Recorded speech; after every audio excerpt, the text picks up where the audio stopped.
rise for the Pledge of Allegiance. I pledge Allegiance to the flag of the United States of America and to the republic for which it stands, one nation, under God, indivisible, with liberty and justice for all. Morning, all. Good morning, Mr. Chair. Good morning, Mr. Chair. Motion to approve the board minutes. So moved. Second. Motion is second. Any more discussion? If not, those in favor? Aye. Aye. Opposed? Motion carried. Additions or deletions? Not at this time. There's no additions or deletions. I need a motion. So move. Got a motion, I need a second. Any more discussion? If not, those in favor? Aye. Opposed? Motion carried. Morrison County Historical Society. So where do you want us to be? And we have some right here. If you have something to hand out, just give them to Jeff and he'll pass them on down. You have one for Tyler? What? Yeah, we should do Okay, thank you. And good morning. And good morning. I guess you're talking today. And you'll have to state your names for the record, even though a couple of us know who you are.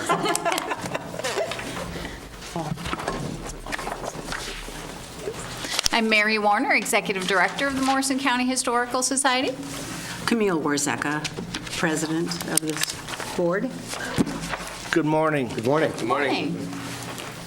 So we did give you a topics we were going to cover list, but we adjusted it a little bit after the last board meeting, so we added a couple items. We wanted to give you just an update of the things that we're working on at the Morrison County Historical Society and some of our achievements. We have had a candlelight hike with, in partnership with the Lindbergh site and Lindbergh State Park. For the last few years, and this past candlelight hike, which we were going to have on New Year's Eve, but it was super cold, so we bumped it off about a week, and we ended up with 650 visitors coming through our museum, which was astounding. It was a constant flow of people, and so we're very pleased with how that event is turning out because we're ending up with audiences that we don't typically get. Lots of young families, for instance, and big groups of people. Next up in February, we spearheaded an effort to bring the Somali Museum of Minnesota here to central Minnesota. We worked with 3 other historical societies and brought several of their cultural events. And we held the weaving event at our museum and had about 45 visitors, which was a very good turnout. Our room was packed for this particular event. And we do plan to do more of these kind of cultural series where we work with other museums to bring in some of that programming to this area. Currently, we are in the middle of gathering data and photos and stories on tattoos in central Minnesota for an exhibit that we're opening April 13th. We've already talked to the 2 tattoo shops in town for their history, and then we are also stretching it to the rest of central Minnesota, St. Cloud, Brainerd, Baxter, as much as we can to kind of gather that history that isn't typically gathered. And we've been quite surprised at how much the tattoo shop owners will say to us, you know, we didn't think people would be interested. You know, we're so surprised you're doing this. And it is a fascinating study in a particular art form where they're also small businesses and all the regulations they have to follow. It's quite amazing what we're finding out from these tattoo shop owners, how many of them were involved in getting regulations in place. So they want to make sure it's a safe business for their clients. Next up, we're going to be doing the Morrison County Fair here in Little Falls again. We will be in the Santa House, and our topic this year is Smuda Zoo. And so we are asking people who have memories of Smuda Zoo or pictures of Smuda Zoo to contact us so that we can share them. And of course, we're working with Alice and Elvina Smuda to put that history together. Our next big thing, which is what you have the legal size sheet with all the numbers on it. We are in the middle of capacity improvement projects. Our museum opened in 1975. It's the Weyerhaeuser Museum. And we're to a point with its over 40-year history that there are lots of improvements that need to be made. And we've decided to put together a spreadsheet with costs of those improvements. And we are attempting to locate funding, because you can see how big the amount is that we need, $1.5 million. Maybe, Camille, you could talk a little bit about us calling in Ron Krisha for yes. some assistance. We met, Building and Grounds Committee met with Ron on the 22nd of February. Ron came and visited with us for a while, and we laid out our needs there and what we're doing to meet those on a daily basis or a yearly basis right from the museum. And he told us that he would take this information and see where he could program us into the various bills that might be coming up at the state, and to be ready at a moment's notice to come down to testify and make sure that we have our act together and our. But it was a good meeting, and we were going to meet with Soil and Water, but Ron got called away for a conference call, and so we did shorten that up. But yeah, it was very positive, and we'll be talking to Ron again, I'm sure. Yeah, one of the things that you'll notice is that we are looking for different pots of money wherever we can. And so one of the projects we're currently in the middle of that we have funding for is putting high-density mobile shelving in our archive space. We are packed, as most museums are, and need to make better use of the space that we do have. So we were able to get a legacy grant in order to install that shelving, and there are 2 other phases to that project, and so we'll be seeking legacy funding for those as well. The other thing we've done is this past year for our year-end appeal, we put it out to our members that, we need to do all these capacity improvement projects, and would you consider donating toward this? And we raised over $3,000 just by asking. So our members are very much, interested in seeing that this jewel of a building remains viable and in good shape. And if you have any questions on any of these, please do let us know. Next up on our little topics to cover list, the Minnesota Preservation Conference is going to be in St. Cloud this coming September. And the reason it's going to be in St. Cloud is that our curator, Anne Marie Johnson, has pushed for it to be in St. Cloud. And she is doing loads of work. And so one of the things we want to show is that our County Historical Society is very much involved in state level kinds of activities. In relation to that, I also sit on the State Review Board, which is the board that reads all of the National Register nominations around the state, and then we recommend that those get forwarded on to the National Register. So that is another thing that we kind of keep our finger on the pulse of what's happening in the preservation community. Another quite large thing that has occurred lately is that Doug Burke, who has done a huge amount of archaeology in the Morrison County area, including excavations at the Little Elk Heritage Preserve. He passed away suddenly in March of 2017, and he had a giant library and archive of material, including material from the Little Elk Heritage Preserve, that the ownership of it came to the Morrison County Historical Society through the Institute of Minnesota Archaeology.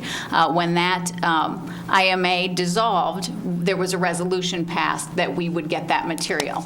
Doug was still working with it, so it stayed with him. Then when he passed away, something had to occur with it. It couldn't just stay.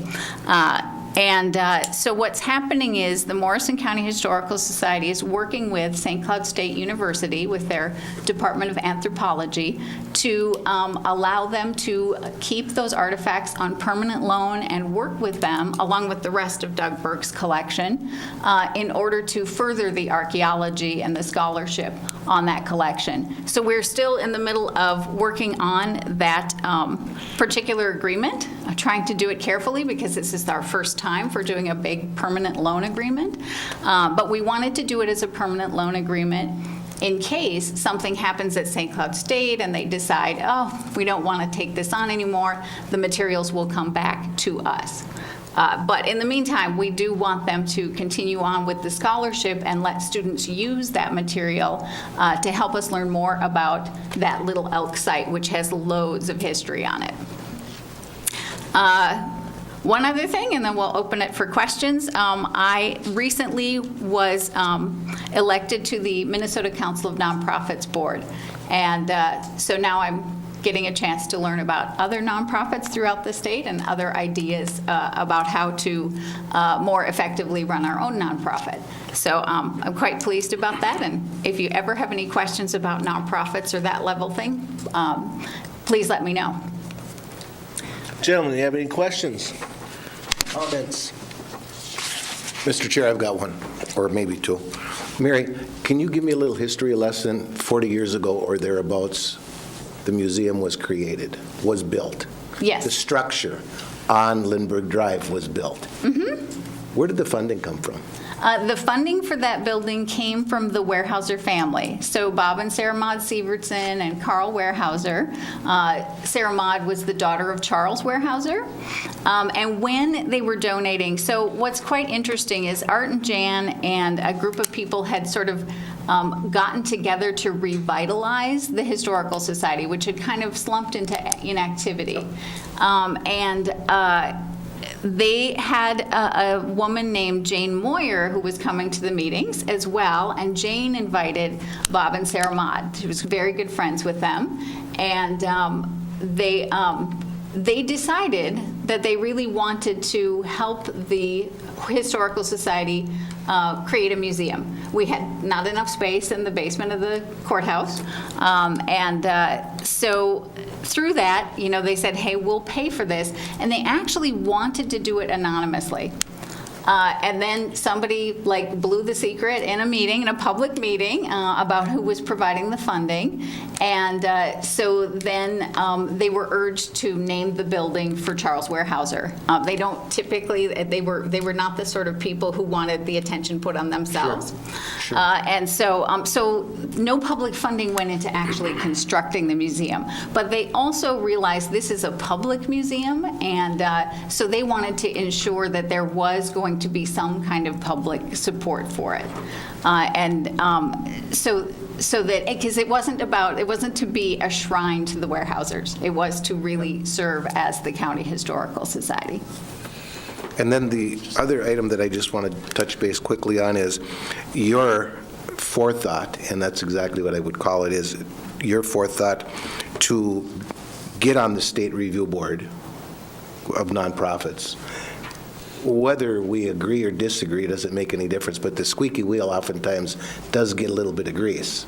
And if you're able to squeak on that board, well, it's just the fact of life. Exactly. And learn, is there another agency out there in the same boat that you're in, if you will, that says, you know what, if you turn the page and go over here in the third paragraph, there's money available that we don't know about, that you don't know about. That's the involvement piece that brings that stuff back to the table, if you will. Right. I know Minnesota Council of Nonprofits has been working very hard to figure out a health care plan for small nonprofits. I mean, all over the state, we tiny nonprofits cannot afford to offer the health care. And so, and then our wages tend to be low as well. And so you have this people who are working for nonprofits really sweating their hearts out to keep these missions going. And they're trying to figure out how to pay their bills and how do we cover health care. So we're, in essence, subsidizing nonprofits. And Minnesota Council of Nonprofits is trying to work on that cooperative effort for small nonprofits to be able to offer health insurance. They're in the middle of that at this point. And so, we're trying to keep track of, through that organization, what kinds of efforts are occurring to help nonprofits everywhere. Thank you. Thank you, Mr. Chair. That's all I have for this second. Gentlemen, anything else?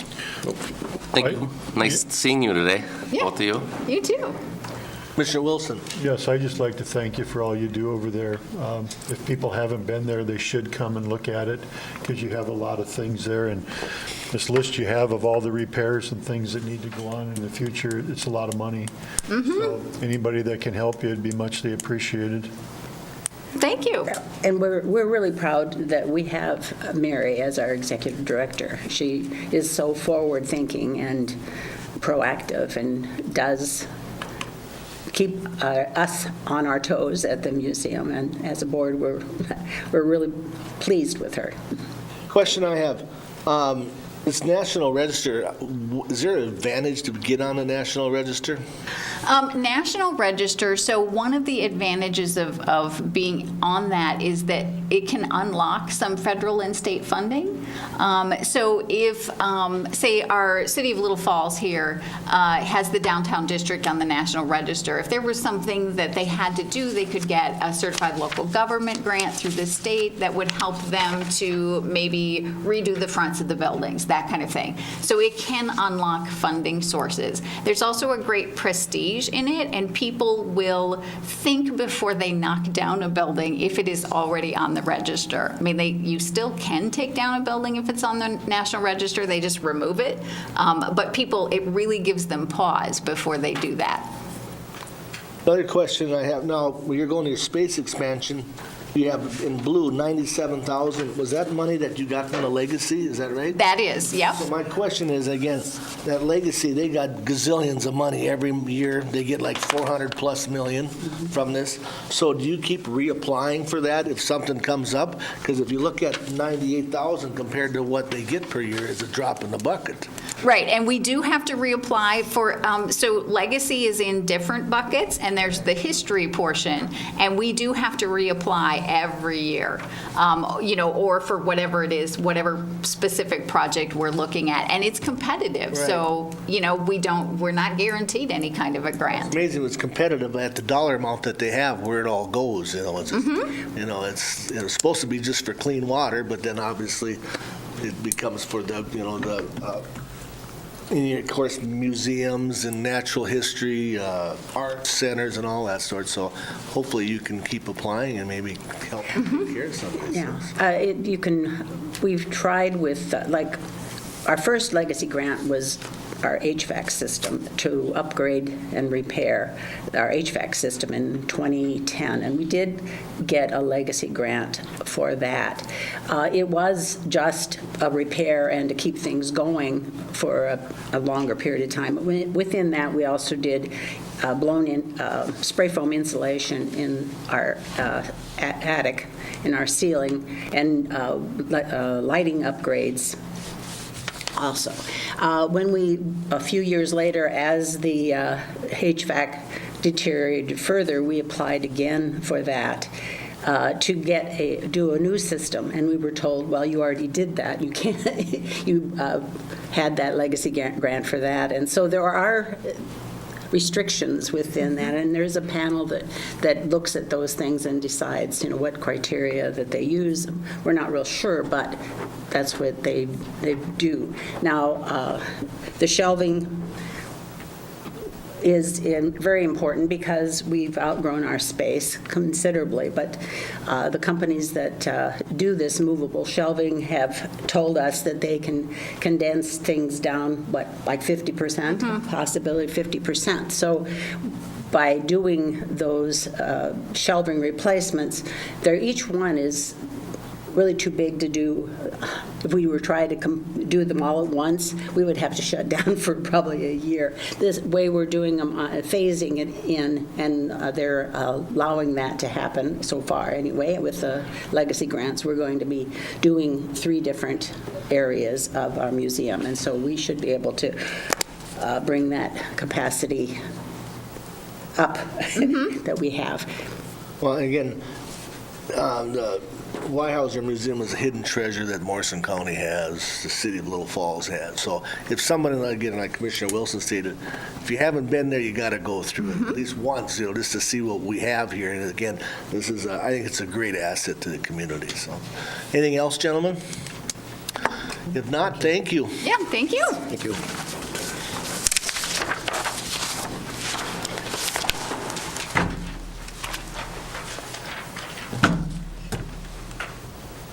Land Services.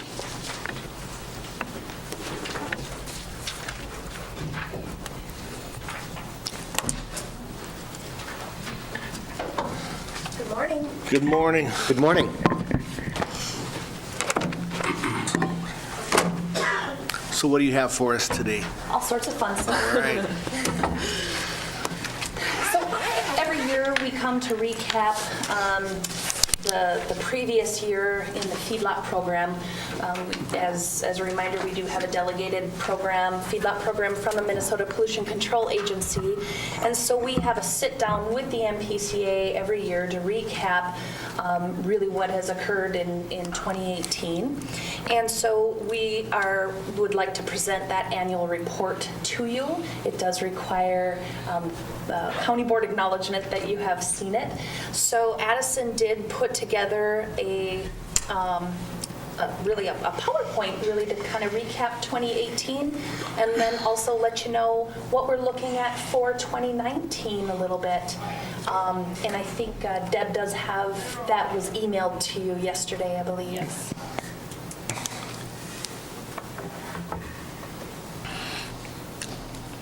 There's, or not.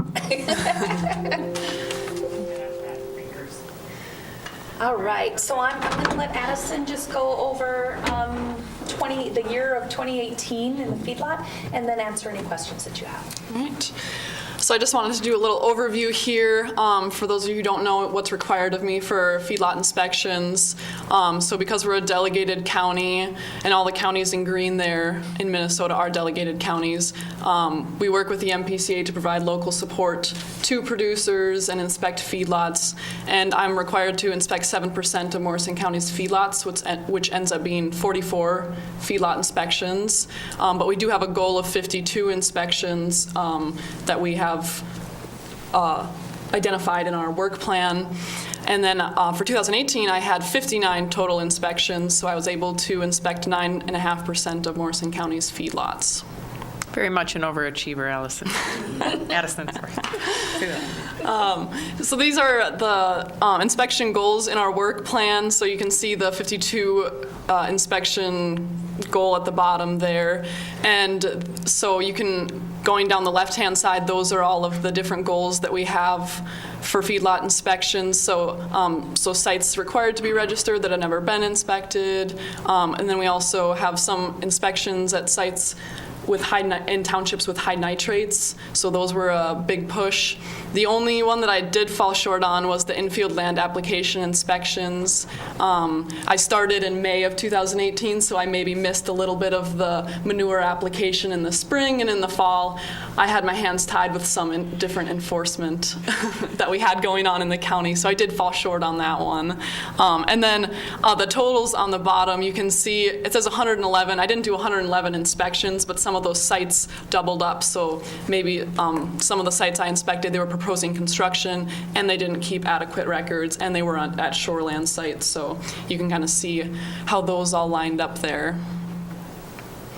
All right, so we did a total of 59 inspections in 2018. 56% of those were just general compliance. I sent them a letter letting them know that I was going to be out there in a week or two to do an inspection. And then 44% were sites that were proposing construction, so they need to be compliant before they're allowed to expand. And then of those inspections, 71% were compliant, 29% were non-compliant. So there were 17 sites that I found non-compliant for inspections in 2018. So you can see on the bar graph there, I think it says 6 of those returned to compliance in 2018. 6 of them I'll have further follow-up in 2019, and I believe all of those were for land application records. So if people didn't have adequate records, I said, all right, I'm going to show up next year, and next year you're going to have records for me. And then for those, I issued interim permits. So whether it was for lot runoff or some kind of non-compliance that they needed some time to address, an interim permit really allows them to continue operation while also working towards a fix for their site. And then one of those non-compliant sites went to enforcement and was actually, in the end, referred to the MPCA for further enforcement. And then types of noncompliances, so some of those sites were noncompliant for several reasons. So there were a total of 23, even though 17 of the sites were found noncompliant, there were 23 different noncompliances. So some of those had several noncompliances on site. So 13 of which were for land application records, 4 for lot runoff, 3 for mortality disposal, 1 didn't have a manure pit fence, and then 2 wastewater discharge wasn't appropriately being contained or treated. And then for land application records, I definitely wanted to track this because I noticed early on that land application records were a big problem. A lot of people don't keep land application records, where their manure is going, how much they're applying. They say, oh, I've been doing this for years, I know what I'm doing, which is great. But when we get a complaint about it, we want to be able to go back to the paperwork and say, okay, on this date, this is what you applied, this is where, it's really important for the producer too to have those records on file. So 27% keep records and these are of my inspections that I did. 58%? 58% don't keep records, which is definitely a number that we want to improve on. And then 15% weren't required to keep records, so they were under 100 animal units, in which case they don't need records for their site. And then of those who don't keep records, what I usually do, if they haven't had a warning about it before, I just say in my follow-up that I'll give you a month, and you need to pull together what you can, going as far back as you can, up to 3 years of what you've applied, what fields you've been applying to. And so of those that I gave a month to turn something in, 68% did end up turning in some sort of records, which was good.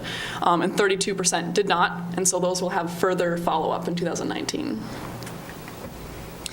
And then we had some feedlot construction in 2018, so I kind of broke it down by the different types. So we had 7 poultry, 6 dairy, 4 beef, 2 swine, 12 stacking slabs, which is great, 1 manure pit, and then 2 compost sheds for mortalities. 91% of that new construction was expansion of existing feedlots, and then 9% was new feedlots that were added. And then Brad, our GIS guy, put together this nice map so we can see those different types of construction and where they're occurring in the county, to kind of map that out. And then I had a total of 18 complaints in 2018, the majority of which you can see were for manure stockpiles. I had 7 complaints about manure stockpiles, 3 for manure pit discharge, and all of those ended up being emergency response complaints because they were in the ditch or into a waterway, so those were all emergency response. I had 1 complaint for silage runoff, 3 for manure land application, whether it was over application or manure in the road ditch, 3 for sites that didn't have building permits, and then 1 for lot runoff on a site. I sent out 6 letters of warning in 2018, 5 of which were for land application records again. I had 1 for a stockpile. So after my original letter, so I sent an original letter telling people, you got to move this stockpile. It's in an unsuitable area. And if I don't get any response or they don't do anything, then they get a letter of warning, further follow-up saying, all right, now we've got to actually do something here. And then I sent 2 notices of violation, which is a step above a letter of warning, and kind of basically your last warning before it would go to MPCA referral or further enforcement. So one of those was for lot runoff, and another one was for liquid manure pit discharge. And then, so a lot of this, there's some negative aspects, obviously, that we come across in the feedlot program of non-compliances, but I also wanted to highlight people who are doing a really great job and, running their sites well and kind of going above and beyond what is required of them for upkeep of their feedlots. And so it just so happened that I had 2 feedlots that I wanted to recognize, and one was a small scale under 300 animal units, and the other was a large scale over 300 animal units. And I just wanted to highlight a few things that they did above and beyond what was required of them. So S&S Dairy, and I should also add, these certificates of recognition are based on my inspections for 2018. So the different inspection criteria that I'm looking at is land application records, manure management plan, making sure they have those on file. Are they doing proper mortality disposal, usually either rendering or composting? Is there runoff on site or not? Is there adequate feed storage on site? No unsuitable stockpiling while I'm out there doing inspection? Are all the buildings and MPCA permits obtained for any buildings on site or any animal expansion? And then also looking to make sure that there's no violations or complaints that have been filed for that 2018 year. So S&S Dairy was my small-scale feedlot that I selected, and just a few things that they did that was, above and beyond what we require. They keep the rendering receipts for all of their mortalities. They perform an annual manure analysis, and we only require a manure analysis every 4 years. The area around the liquid manure pit is all mowed, nicely fenced. Sometimes we see that grass start to grow up and those get a little wild, but they obviously, take very good care of their operation. And they came in and applied for building permits to cover more of their open lots. And lot runoff isn't even an issue out there, but they're still covering open lots and, having that extra buffer. And then while I was out on site, they had over 500 feet of grass buffer between the nearest animal holding area and the Little Rock Creek. And we require at least 300 feet because you can't have new feedlots in shoreland zoning. So they just did a really great job, managing their site and clearly care about taking care of the environment and doing their due diligence. And then my large-scale feedlot that I chose to recognize is the Derek and Chelsea Kloss farm. Can I interrupt? I just want to talk about, this was not just kind of picking somebody. This was actually on a point. We had a points system that we assigned. So as Addison went out and did her inspections, she assigned points in each of these areas. And these were the two that floated to the top. So this wasn't just kind of a biased selection done by the feedlot officer. So I just wanted to clarify that because all of them were looked at for this recognition. Right, yeah, good And point. if I may, can you put a name on the S&S Dairy, who that is? It's Sean Wincher. Just wanted to make sure. That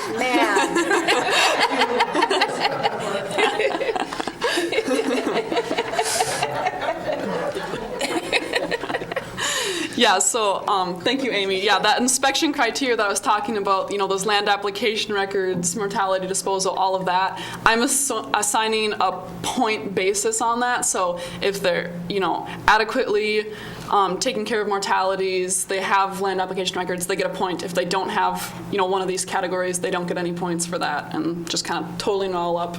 And yeah, so these are the two feedlots that got the most points. They did very well. And then my large-scale feedlot I wanted to recognize is the Derek and Chelsea Kloss farm. So they have a poultry farm over by Royalton there. So some of the things that they did above and beyond what's required, they have a stacking slab for storing manure, and all components of their feedlot are under a roof. Mortalities, the birds themselves obviously in a total confinement barn, and then having that stacking slab. They always call before they make any changes to their feedlot. Derek calls me, wanting to know what the well setbacks are and looking at future expansion, what can he do, where can he go, especially with the sensitive features in the area because they've also got the Little Rock Creek running through their backyard there. So it's great to have someone who calls and asks before they do something. Like I was saying, very conscious of their sensitive location with the Little Rock Creek running through the property. They had a manure management plan completed by a local co-op. Even though they could have done the paperwork themselves, it's always good to have another set of eyes look over those manure management plans, making sure they have acreage, the right acreage amount, and fields that aren't already selected for land application of manure. And then they had pulled 2 manure samples for analysis in 2018, really making sure that they have the nutrient they know what the nutrient content of their manure is. So, yeah. So we should hear from Ellen. Yeah. You guys got your 15-minute speeches, right? Are you ready? So we'd like to present a certificate of recognition to each of these producers for their exemplary work in 2018. And so we'd like to invite you up. Come on, Sean, it ain't that big. Keep in mind, this is being videoed and taped. Oh, Randy, be nice.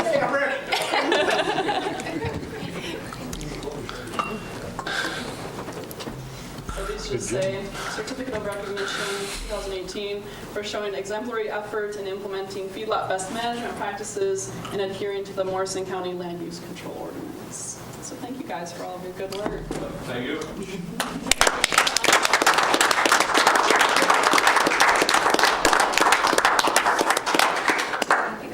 Thank you.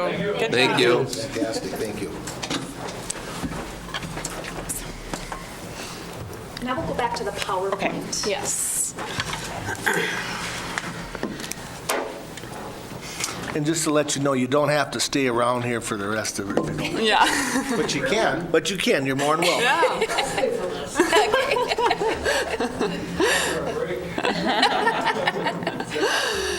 All right, yeah, so that was kind of my review of 2018. And now just looking ahead to 2019, I just wanted to kind of run by some of the, things I have planned and what I have in store for the feedlot program. So I'll talk a little bit about the 2019 delegation agreement, some of the changes that we made to that. I revamped our manure mapping, so we'll go over that. It's a little more comprehensive now. We introduced a winter crop residue and pasture policy, so we can go over that. And then I have lots of outreach for 2019 planned. And as part of that, we're looking at doing kind of a partnership with U of M Extension, doing some outreach with them because they do a lot of workshops that tailor to producers. So for our 2019 delegation agreement, those boxes highlighted in the brighter green or darker green are the changes that I made. So let's see. So I added sites located in remote regions of the county. So, along the county border, along that kind of fringe area, those feedlots don't get hit with inspections very much. Obviously, the ones around Little Falls, they're the closest. We drive by them more often, so they get inspections a lot more frequently. So I wanted to kind of branch out and make sure that I'm getting those more remote feedlot sites as well and making sure that they're getting inspected. And then inspections at sites without land application records. I believe for 2018, there were only 5 inspection goal sites in that area, so I upped that to 10 because we have a lot of sites that aren't keeping land application records, so I really wanted to highlight that for 2019. So this is our manure mapping. I know you guys have had questions about this and, kind of how it's going. It's very sophisticated. Yes. So our GIS guy has a sense of humor, as you can see. So the happy poop emojis are land application of manure. So that's where I've gotten land application records or manure management plans, and I've mapped out where that land application is happening in the county. And then the mad poop emojis, those are stockpile violations. So this is something that I added to the mapping because I found that, when I'd have a stockpile violation, it's really hard to track back in time and see have they ever had a violation for stockpiling in the past, because if they're repeat offenders, we want to know about that. So by mapping it now in the future, if I have someone who 2 years ago I told them you can't stockpile there and they have a stockpile there again, I can say, well, I sent you a letter on this date. It's all recorded here, and you know better, so now we need to take this to the next step. So that's one of the features that I added.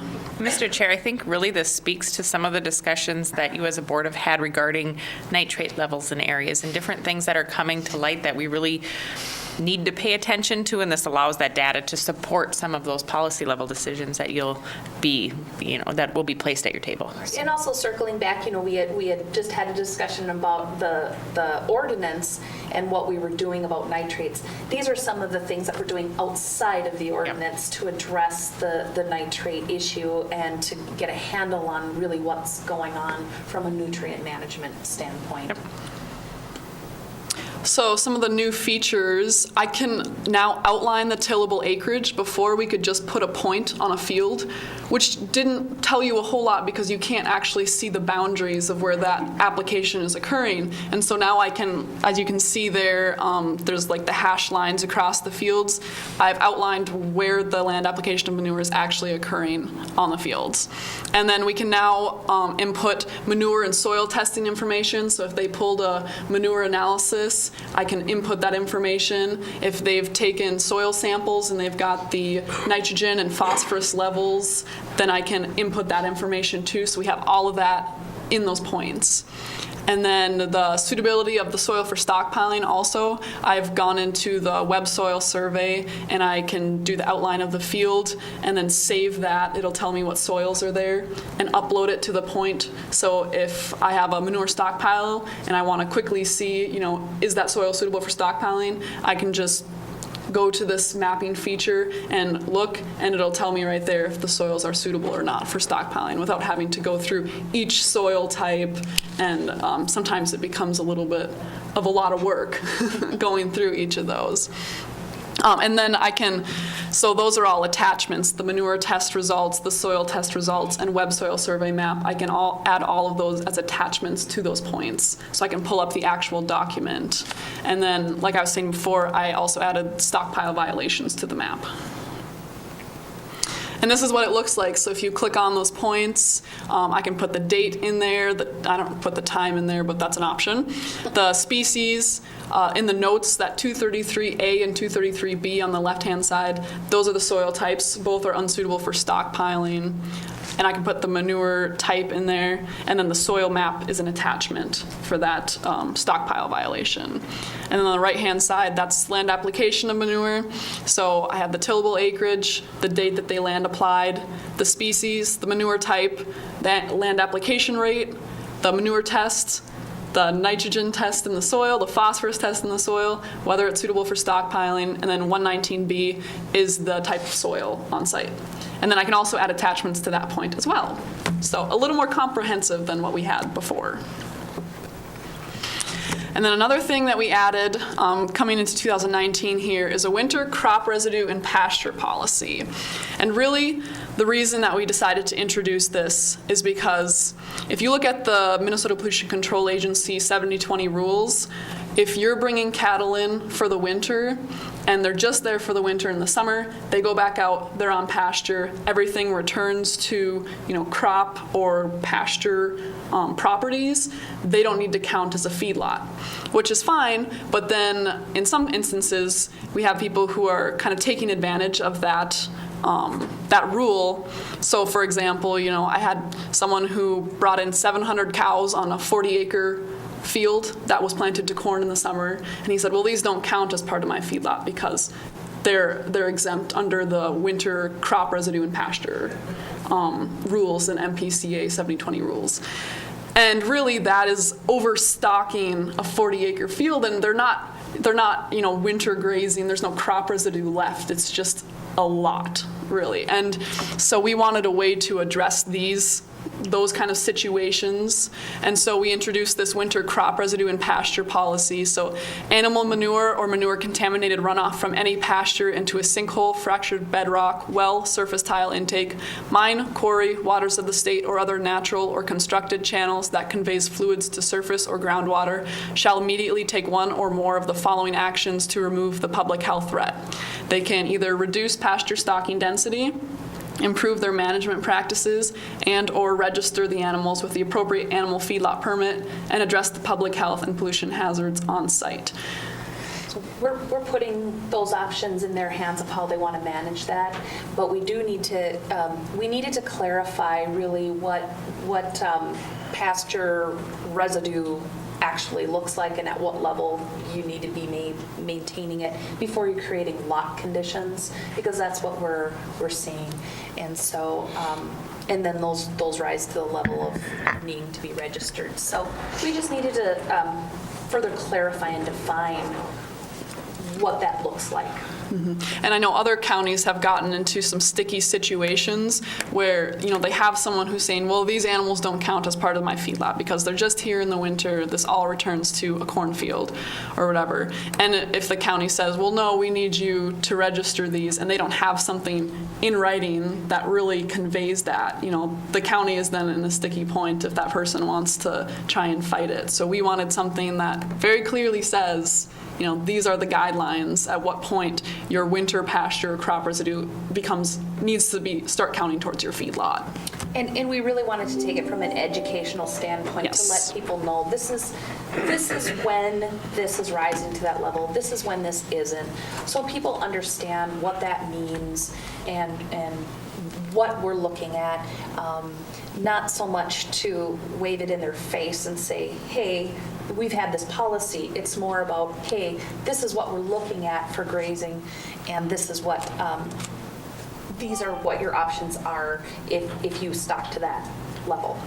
Yeah, and I already kind of introduced this to the beef community. I went to the Cattlemen's Association meeting, their annual meeting, and presented just kind of a general overview of the feedlot program, and then I also put this winter crop residue and pasture policy, and no one really had anything to say about it. I don't think it affects too many people besides those that are maybe trying to take advantage of that rule.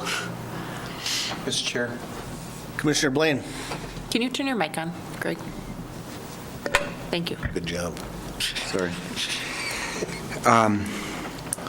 So who sets the stocking density? Do you set the stocking density for feedlots in Morrison County? There is no stocking dense, like how many cattle can be on like a whatever square feet or acre. It really comes down to active management. It's a management decision and it's a management issue. So if you regularly rotate your cattle and you can maintain crop residue, then you're not rising to level creating lot conditions.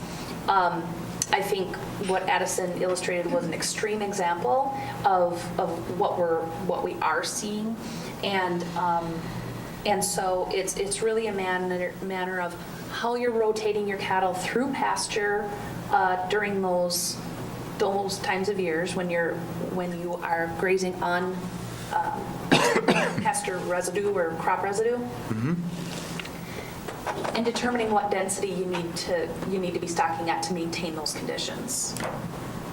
So we're going to be looking for, is there any crop residue left because of the density or lack of rotation or concentrated feeding?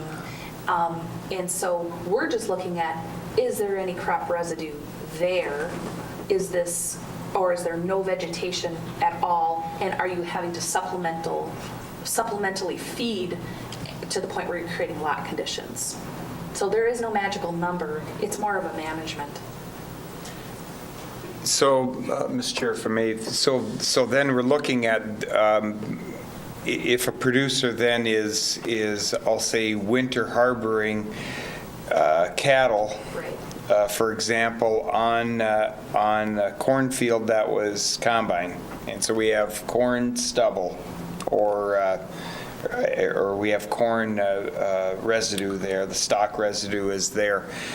So when we say that we have overstocking on that facility, that would come into play when there's no residue left at all? Is that when that determination is made?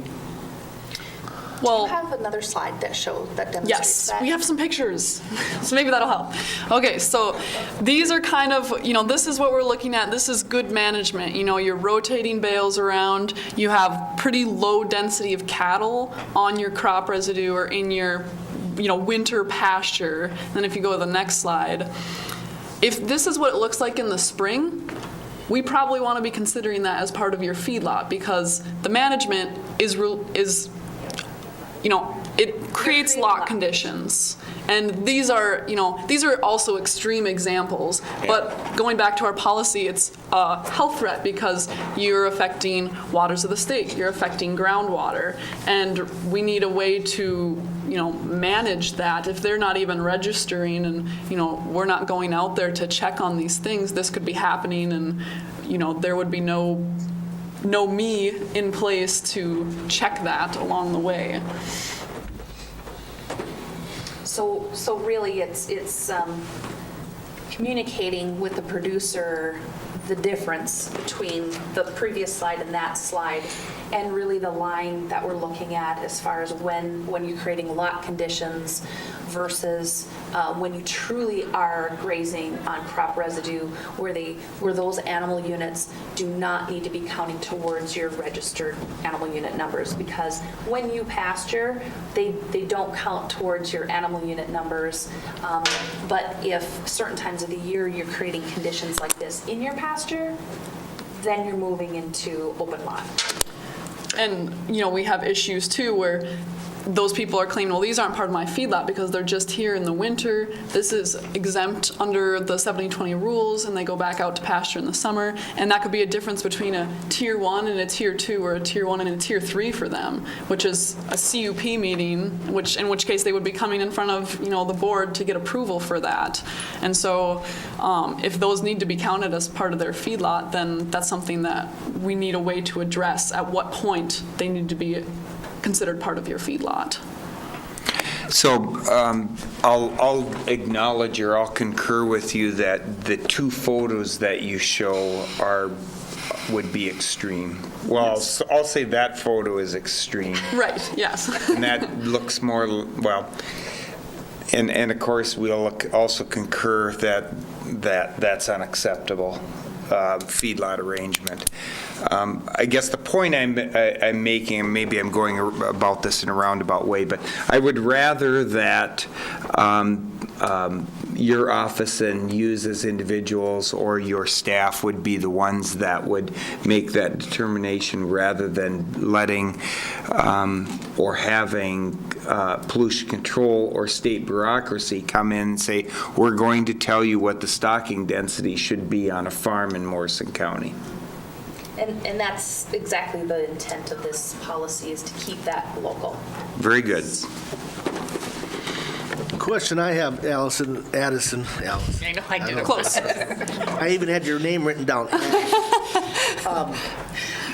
Talk about job security, which you have there, But again, I came in there, maybe a month ago. You were out and about, and we talked about, Commissioner Jelinski, we talked about this years ago, that about cross-training, okay?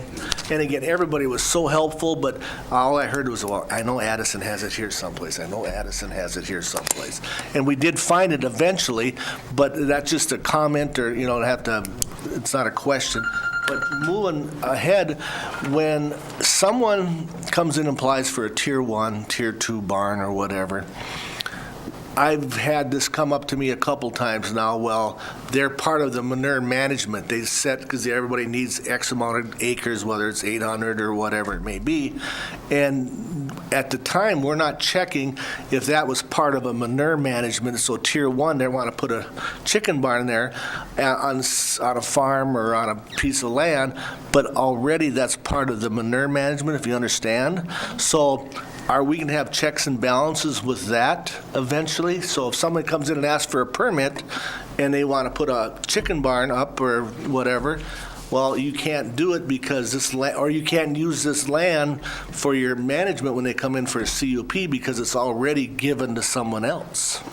Yeah, so with that manure map, that we're coming up with, that's the intent, that's the goal. I will tell you, it is a lot of work to go through those manure management plans and input that information. I could spend a whole day doing 2 plans, and then on top of that, I've got all my other duties that I'm doing too. But in the long run, looking forward, it's going to be super useful, I think, as a tool for that purpose. When CUPs come in, at the point it is right now, it's still helpful to check that, to make sure that those acres aren't already another feedlot hasn't already claimed, yes, claimed those acres for manure application. And we've caught a couple that have been claiming, 2 different farms claiming the same acreage.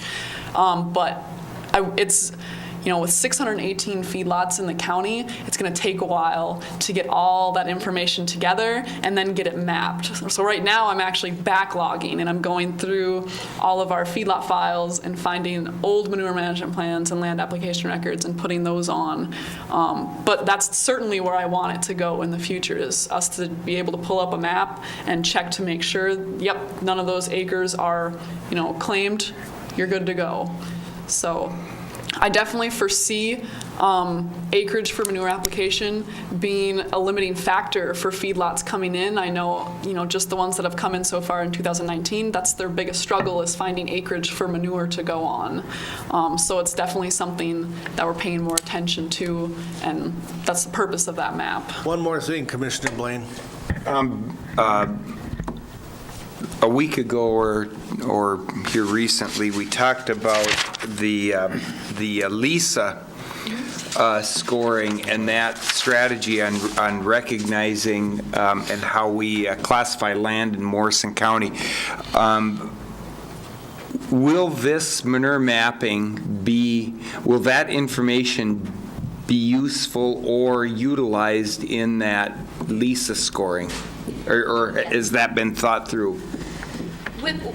What's great about the LISA scoring is it gives us local flexibility to identify the priorities that we want to be assessing a piece of property on, and that absolutely can be one of the factors or one of the points that's given as far as whether it's already obligated to receive manure, and that would absolutely be one of the things that could be scored when we're evaluating a piece of property for LISA.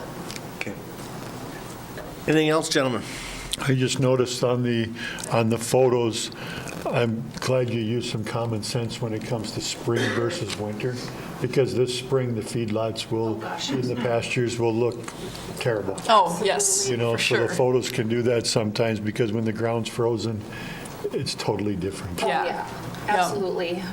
So I think to wrap up, Addison has some 2019 outreach planned. We're concentrating on that this year a little bit more. We certainly could always do more outreach. So. Yeah, I feel like in the past, the outreach of the feedlot officer has maybe been a little lacking and a little missing.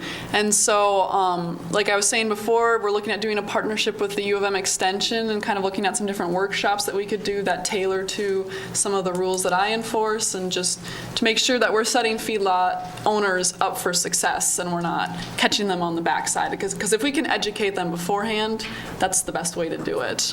And so along with that, educating feedlot owners, I came up with the regulations brochure. So I've got our current feedlot setbacks, having a manure management plan, land application records, mortality disposal, stockpile, all of our requirements for stockpiling manure, and I put that all together in a brochure, so you can hand those out whenever we have people expanding feedlots or when I go out on inspections. I have those ready, and they have those common regulations in there. And then for newer expanding feedlots, sometimes that information gets missed. If someone's just coming in for a chicken barn, they can do that under a permit over the counter. They don't have to come to a conditional use permit meeting or any of that. And so they're not getting all of that information. And so we put together some packets for new or expanding feedlots that goes through some of the different things that they need to be doing as feedlot owners, what's their responsibility, and so that I'm hoping is going to be really helpful. I haven't been able to give any out yet because we haven't had any feedlot permits, but They're coming. yes, they're coming. And then I did the Cattlemen's Association presentation on February 2nd, which was really great. Great crowd. A lot of people showed up. There were like 100 people there, and that's where I presented that winter crop residue and pasture policy as well. So looking to do more things like that too, if I can tag along to those association meetings and any other workshops that are in the area. And then another thing I wanted to focus on is educating the general public about feedlots, because I get a lot of calls from neighbors, my feedlot neighbor is doing this or that, and there's not a lot of understanding from neighbors about what all goes on behind the scenes. So we're looking, as part of our partnership with Extension, what are some of the different workshops or trainings that we could do to educate the general public, not just the feedlot owners, about what it means to have a feedlot and what all you have to do, what all goes into it. So. Well, thank you very much. Mr. Chair, I have a question or two. Go ahead. If I may, Addison. Yes. First of all, at the very start of your presentation, you said we're a delegated county. What makes us a delegated county? Good question. I should have gone over that maybe a little better. Okay. So being a delegated county means that we agreed with the MPCA to provide someone like me, a feedlot officer, to be the local support. So we do the permitting, we do the inspections, we cover all of that for the county. Non-delegated counties, the MPCA deals with directly. So the state, all those counties that were in blue, the state is the regulatory agency there. So they've delegated Gotcha. that authority to us. Yes. So we administer the state feedlot rules on a local level. And then I have a couple of what-ifs. So what if I'm a feedlot operator? What if I'm a chicken barn operator and I'm not following the rules? I'm going to get a letter from you, I'm going to get a phone call from you, I'm going to get a shame on me. Am I going to have to close down my operation? What if? So usually the first thing that I do is I'll look through our previous records and I'll see if these people have been reprimanded for the same violation in the past. If they have and they know better, they'll probably get a notice of violation right off the bat saying, this is your last warning, you need to change this. And it's my last warning because if I have to warn you again, So we have a couple different avenues. We could, if it's something that needs like emergency response, immediate attention, those typically get referred to the Minnesota Pollution Control Agency for further enforcement. We also do have the option of taking them to county court and going through that avenue, doing a fine, but we haven't really I'm explored anticipating that. before we get to that point that farming is a business, and vast majority of farmers are business people. Right. And they follow the rules. Yes. We really administer with a couple of different nuances because of our delegation agreement. We administer the feedlot rules and violations of the feedlot rules the same as we administer violations of our land use control ordinance. The goal always is compliance. Yes. So it's always giving that individual an opportunity to comply because that's what we want. So we're laying out very clearly what the violation is, what they need to do to fix it, and how much time they have to do that. That's always what we're going to be doing, and we handle feedlot operators that same way. And then but then we also have those tools in the toolbox to certainly encourage them to do that, because we do have MPCA can step in or we can charge that out through the county attorney's office. And I would just like to say one more thing. I compliment you on the partnerships that you have established. Looking at two farmers here, right here in this room, the partnerships that you have established, truly, and I mean that. You talked about the Cattlemen's Association, whatever it might be, but those partnerships just ring to have that behind you. So thank you very kindly, appreciate it. Yeah, thank you. Thank you, Mr. Chair. Thank you. Let's take 5. How's that sound? We'll get everything moving on there. Let's see here. Lake Shamana. Please come on up and state your names for the record, please.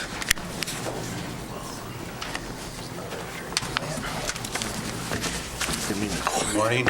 Morning, Bob. Morning. Chairperson. You want to sit down or Big speak Shamrock. into the Yep. microphone so they can hear you, please? Thank you.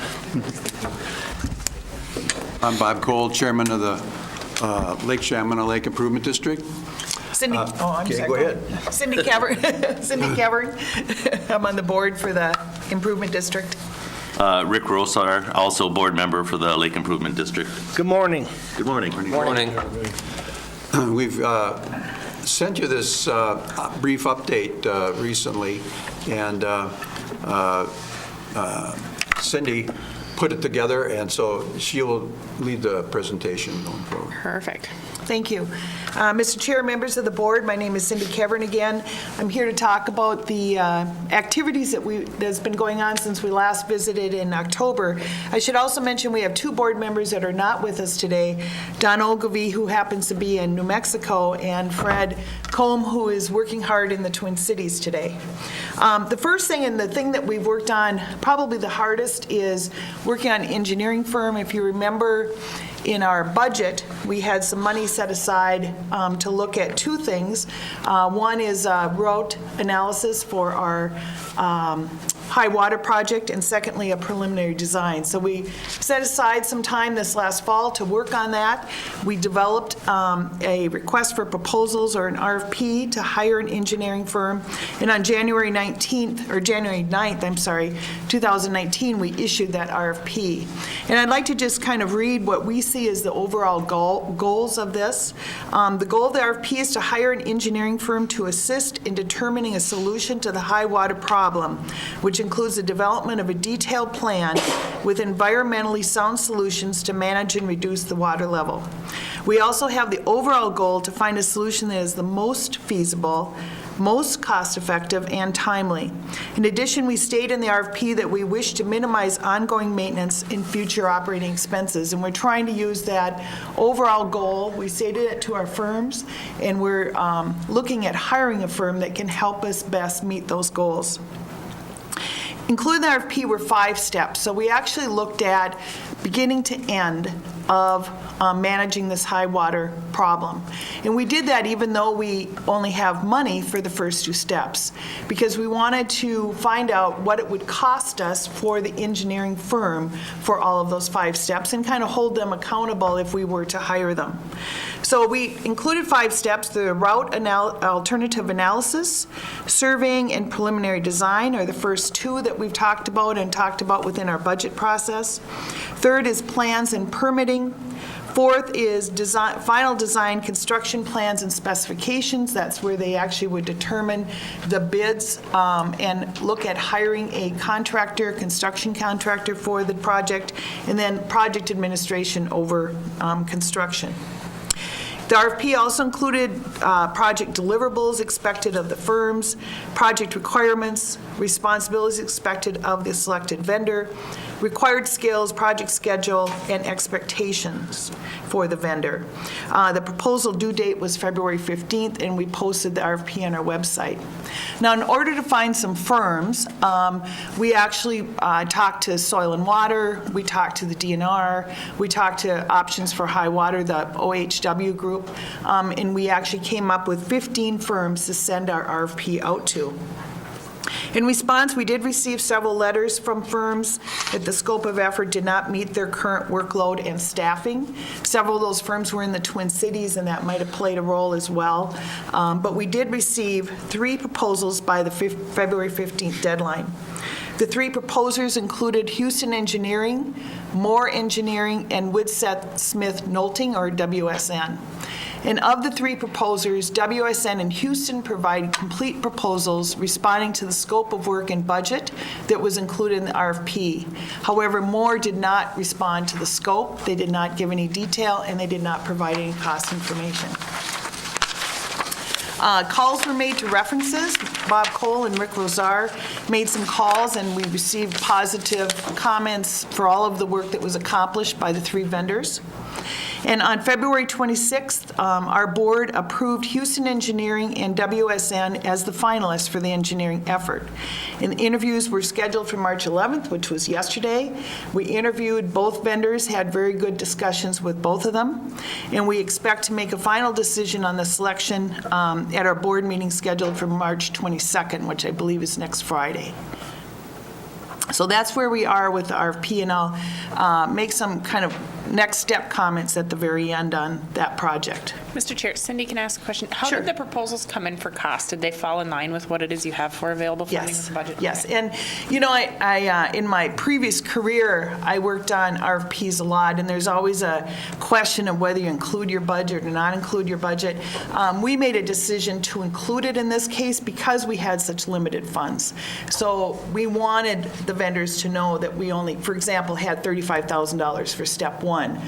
So we did, and they both came in line, yes.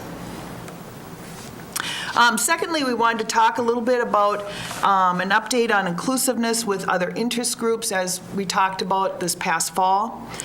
We have been in contact with OHW. In fact, as we looked forward to this RFP, we not only talked to them about suggested firms, but we also said if they had some ideas of what to include in our RFP, and we took that, they actually took it very seriously, sent us a long letter of things that they would ask us to look for, and we included that into our RFP document that we sent out.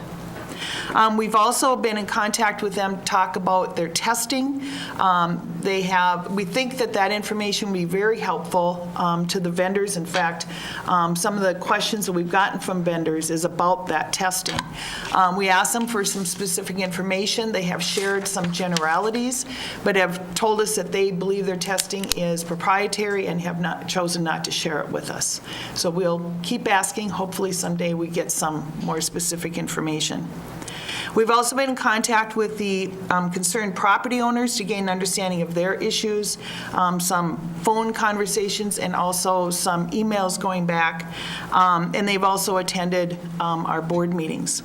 They've requested some financial information in a specific format from us, and we have supplied this information. We've continued to work on issues as property owners have raised them. In fact, I'll talk about a few of them in a minute. And we've also continued to receive letters and phone calls in support of the lid and our high water project. Next, I want to talk a little bit about communication. We've tried to work hard on communication over the last several months. We had 2 board of directors meetings on one on November 4th and one on February 26th. We had several attendees at both meetings, including property owners and OHW. The November 4th meeting was in person. We had it at the Scandia Valley Town Hall. The February 26th meeting we held our first online board meeting. As you might imagine, Minnesota winters can be difficult. The lake area there's not as many people up at the lake area in the wintertime. And 2 of our board members live in the Twin Cities. So we've gone to an online format for some of our meetings. And we held it using the Zoom conference tool. We asked the audience to provide some input on how they thought it worked. And actually, one really good comment we received was, I thought the meeting this morning using Zoom was a perfect format. It's always a little nerve-wracking using something new, and you guys all did a great job. So I think we've actually received some feedback that it's even easier for the people attending to do it online in their own homes instead of having to go to a winter location over winter roads. So, if I may, Cindy, how do you reach out to the landowners when you have these board meetings? Do you send them by letter? Do you have them by email?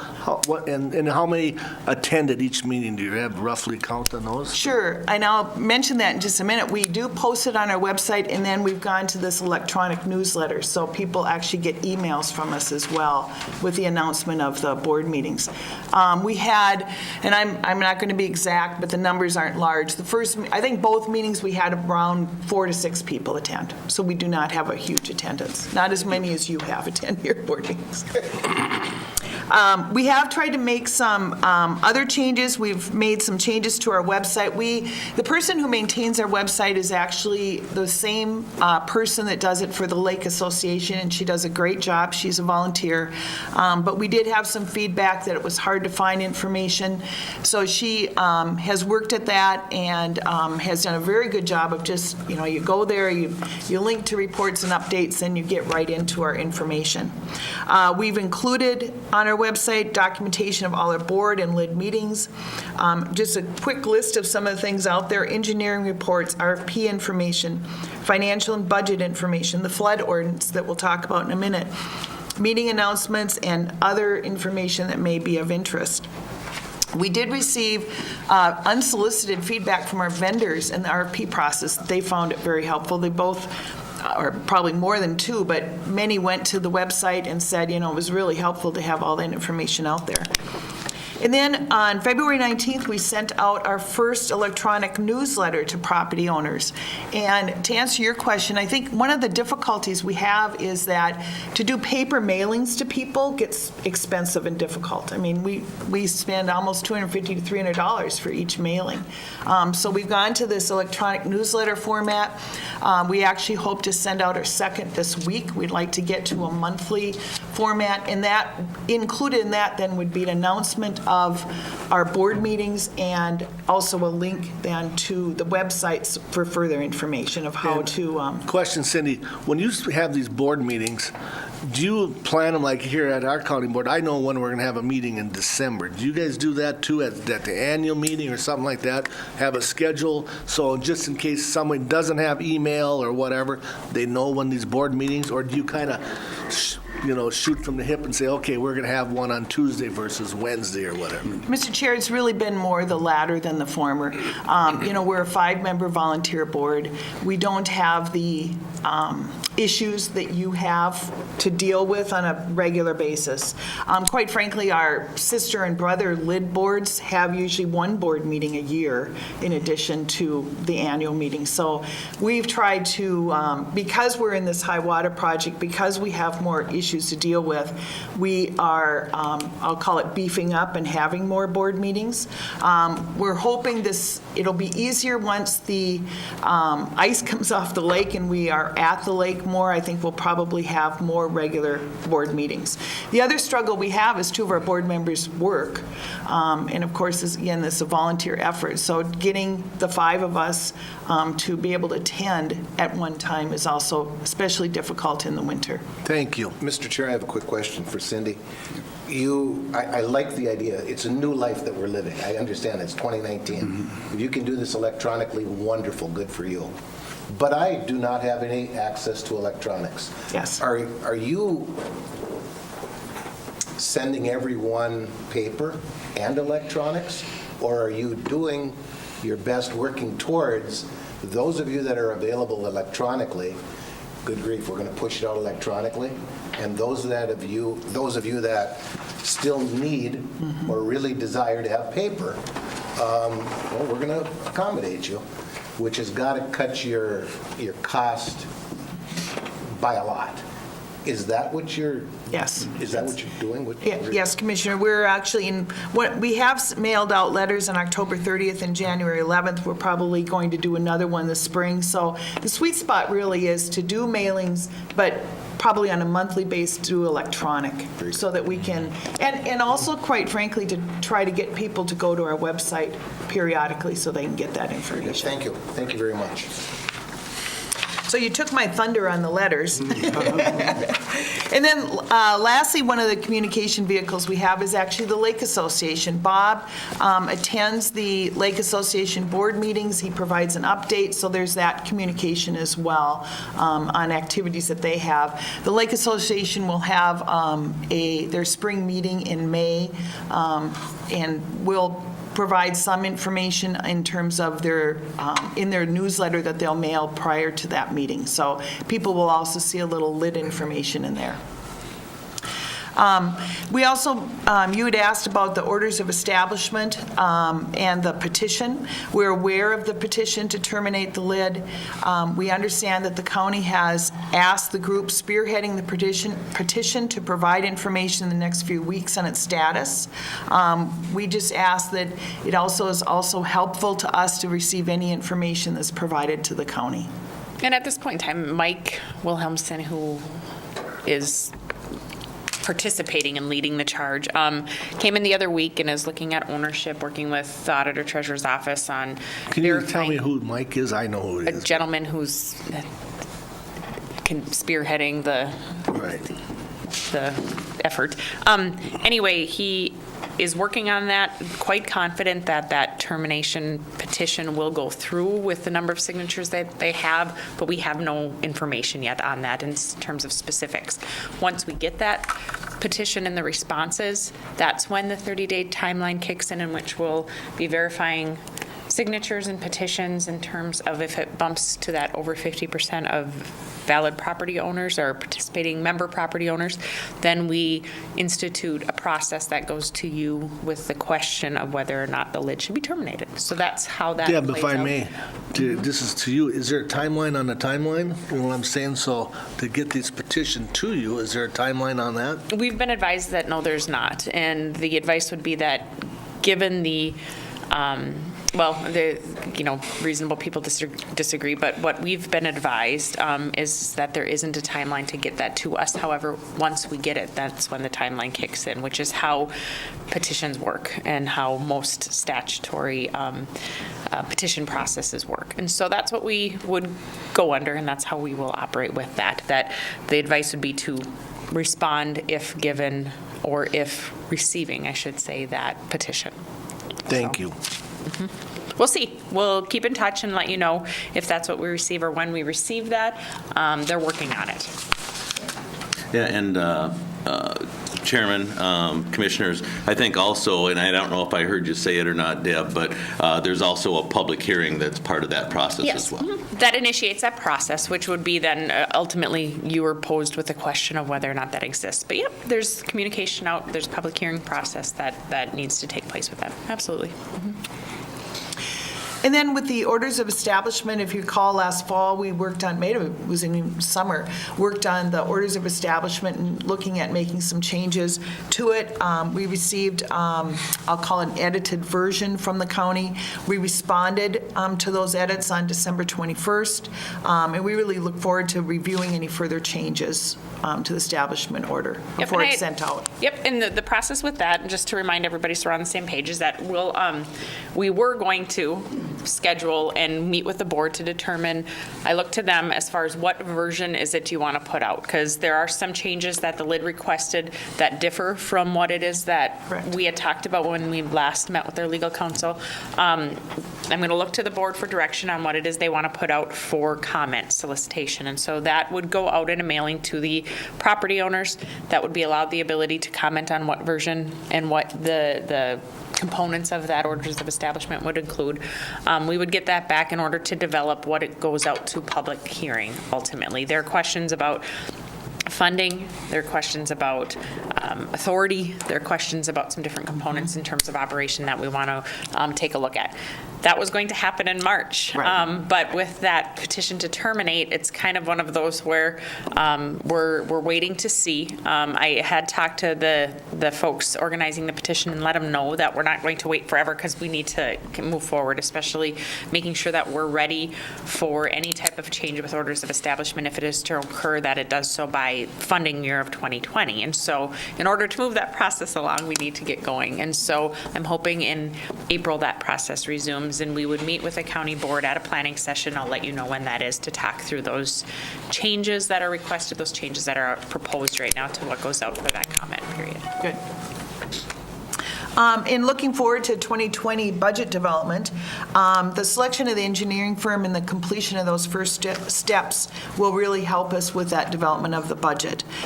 We've asked the engineering firm to complete step 1 by the end of May, which would help us get forward to that grant, the $65,000 grant from DNR, and as well finish steps 2 by the middle of July, which would actually give us information that we can use for 2020. One of the things that step 2 includes, which is that preliminary analysis, is developing an estimate and a budget for the entire high water project.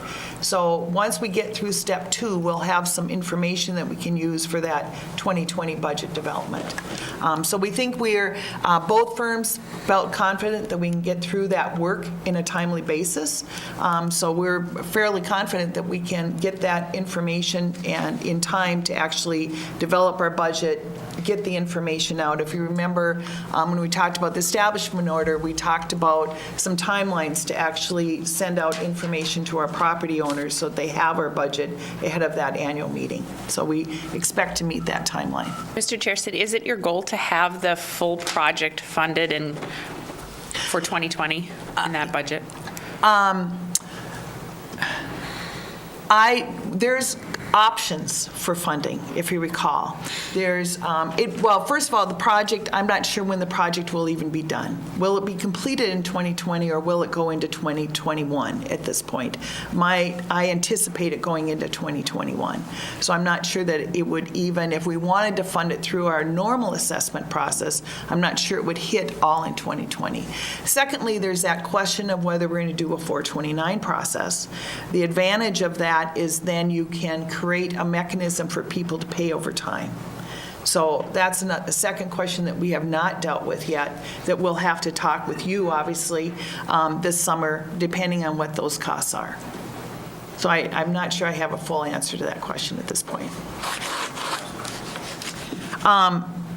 Lastly, we wanted to give some other updates. Obviously, the LID does more than just the high water project. We have the invasive species that we deal with. We've received a letter from the county announcing approval of the Aquatic Invasive Species Partnership Grant for the Quad Lakes. We want to thank you for your support. This will give us money this year to help with the surveys for the invasive species, management of them, and also a new ambassador program. So one of the things that we'll be working on in the next several months is creating an ambassador program where we'll have people actually at the landings inspecting boats as they go in. So that's new to, actually it's going to be 3 lakes. I think it's Alec, Crookneck, and Chaminade. And we look forward to developing that program. So we're very excited about that. Secondly, the flood protection ordinance that we want to also thank the board for, and Amy for all of her work that she did with this. We've announced the ordinance in our recent electronic newsletter on our website, and we want to begin an early process of educating homeowners so they have a good understanding of that. I know the Lake Association will be putting information in their newsletter, and we'll continue to advertise it as well so that we can take full advantage of that. Election of directors. We will be mailing out a notice to property owners providing the method and timeline for nominating candidates. And we'll be doing that at least 8 weeks prior to the annual meeting. We anticipate that we'll be doing a mailing in June and give them that information. We also, on the front page of our letter, we developed a new logo at no cost. We had a property owner that had some connections to people that can do this type of work, so they developed a logo, and we'll be using on our future communications. It really helped. One of the things that we struggle with a little bit is sometimes people get confused between the Lake Association and the Lake Improvement District. So this will help us kind of differentiate and put something out on all of our communications. Lastly, just to talk a little bit about our next steps. Obviously, our big job is to hire that firm and get it through step 1 and step 2. One of the things that we've talked about with the firms and kind of gelled just over the last few days is the concept of a project team. So the 5-member board obviously oversees the hiring and the work that contractor has to do. But as we go into the steps 1 and step 2, we want to make sure that we get as much feedback and relationship building as we go through this project. So we're looking at developing a project team that would be made up of agencies, probably Soil and Water and County and DNR, as well as key property owners, and then just property owners. I mean, we want to include some of the groups, but we also just want to include, Joe's property owner in this concept, as well as our board. And that will help, I think, for them to meet with the engineering firms, to talk about what options there are, to talk about costs. One of the things that we'll be looking at is, I always call it the sweet spot between creating an effective solution that has the lowest risk, but also has the least cost. So we want to look at, time frame is one of those, just like any other project. If you look at taking a little more time to lower the lake, you probably spend a little less money. And so that's one of the options that we want to look at, and we want to involve as many people as possible. So that's something we'll be doing over the next couple of months. With the invasive species, we've got work to do on hiring divers and treatment. There's some new signs that are going to go in at the landings. We have to develop the ambassador program, so we'll be working on that over the next couple of months, as well as our communication vehicles. We talked about about developing, continuing with the electronic newsletters and developing some letters that will go out, and then also educating our property owners on the new ordinance. So that concludes my little remarks. Gentlemen, does the county board have any questions or comments? I would just like to make a few comments. I like that you're including the OHW group and the CPO group, whether they're working with you or not, that's irrelevant, but you're stepping up and asking for their assistance and their advice and including them in the process, and that's great, because that was one thing that we informed both groups is to work together, because you're working for a common goal. It's nice to see you stepping up and doing that. I like to see that you're trying to improve the communication with your members so they can't say that you didn't contact them, and keeping them in the loop, and so they can provide you with their 2 cents per se. And you're working with the nominating process, getting that information out. That's great. And I also really like that you're going to create this relationship team, including the property owners. That's a great idea. And we will be working on the orders of establishment soon, whether we get that petition or not, so we'll get that done in the proper time before your annual meeting, and thanks for the update. Thank you. Anything else, gentlemen? Myself, I just like the way you're looking at the Lake Association versus the LID. I think that's very important too, where a lot of people do get confused. Well, I'm part of that Lake Association. Well, no, you're not. You're part of the LID or whatever. And I think that's great that you're reaching out. And to piggyback on Commissioner Lemire, yeah, the communication is so important. Even though if you're reaching out, you don't get communication, keep doing that, whether it's with Deb, the board, or other members of the Lake Association and the LID. I think it's a very utmost thing that you have to do to keep moving on. And also, I appreciate the time and effort the LID board puts in too, because again, we know you get paid well for doing this, which is nothing. That's a very funny joke, Mr. Chair. Very funny. If we could look at calendars while we're all in the same room, April 2nd or April 16th is probably what I'd propose regarding a planning session to talk with the board about the draft order of establishment that we'd put out for comment. Again, I will be in communication from now until then regarding any petition that would come in and the validity of it.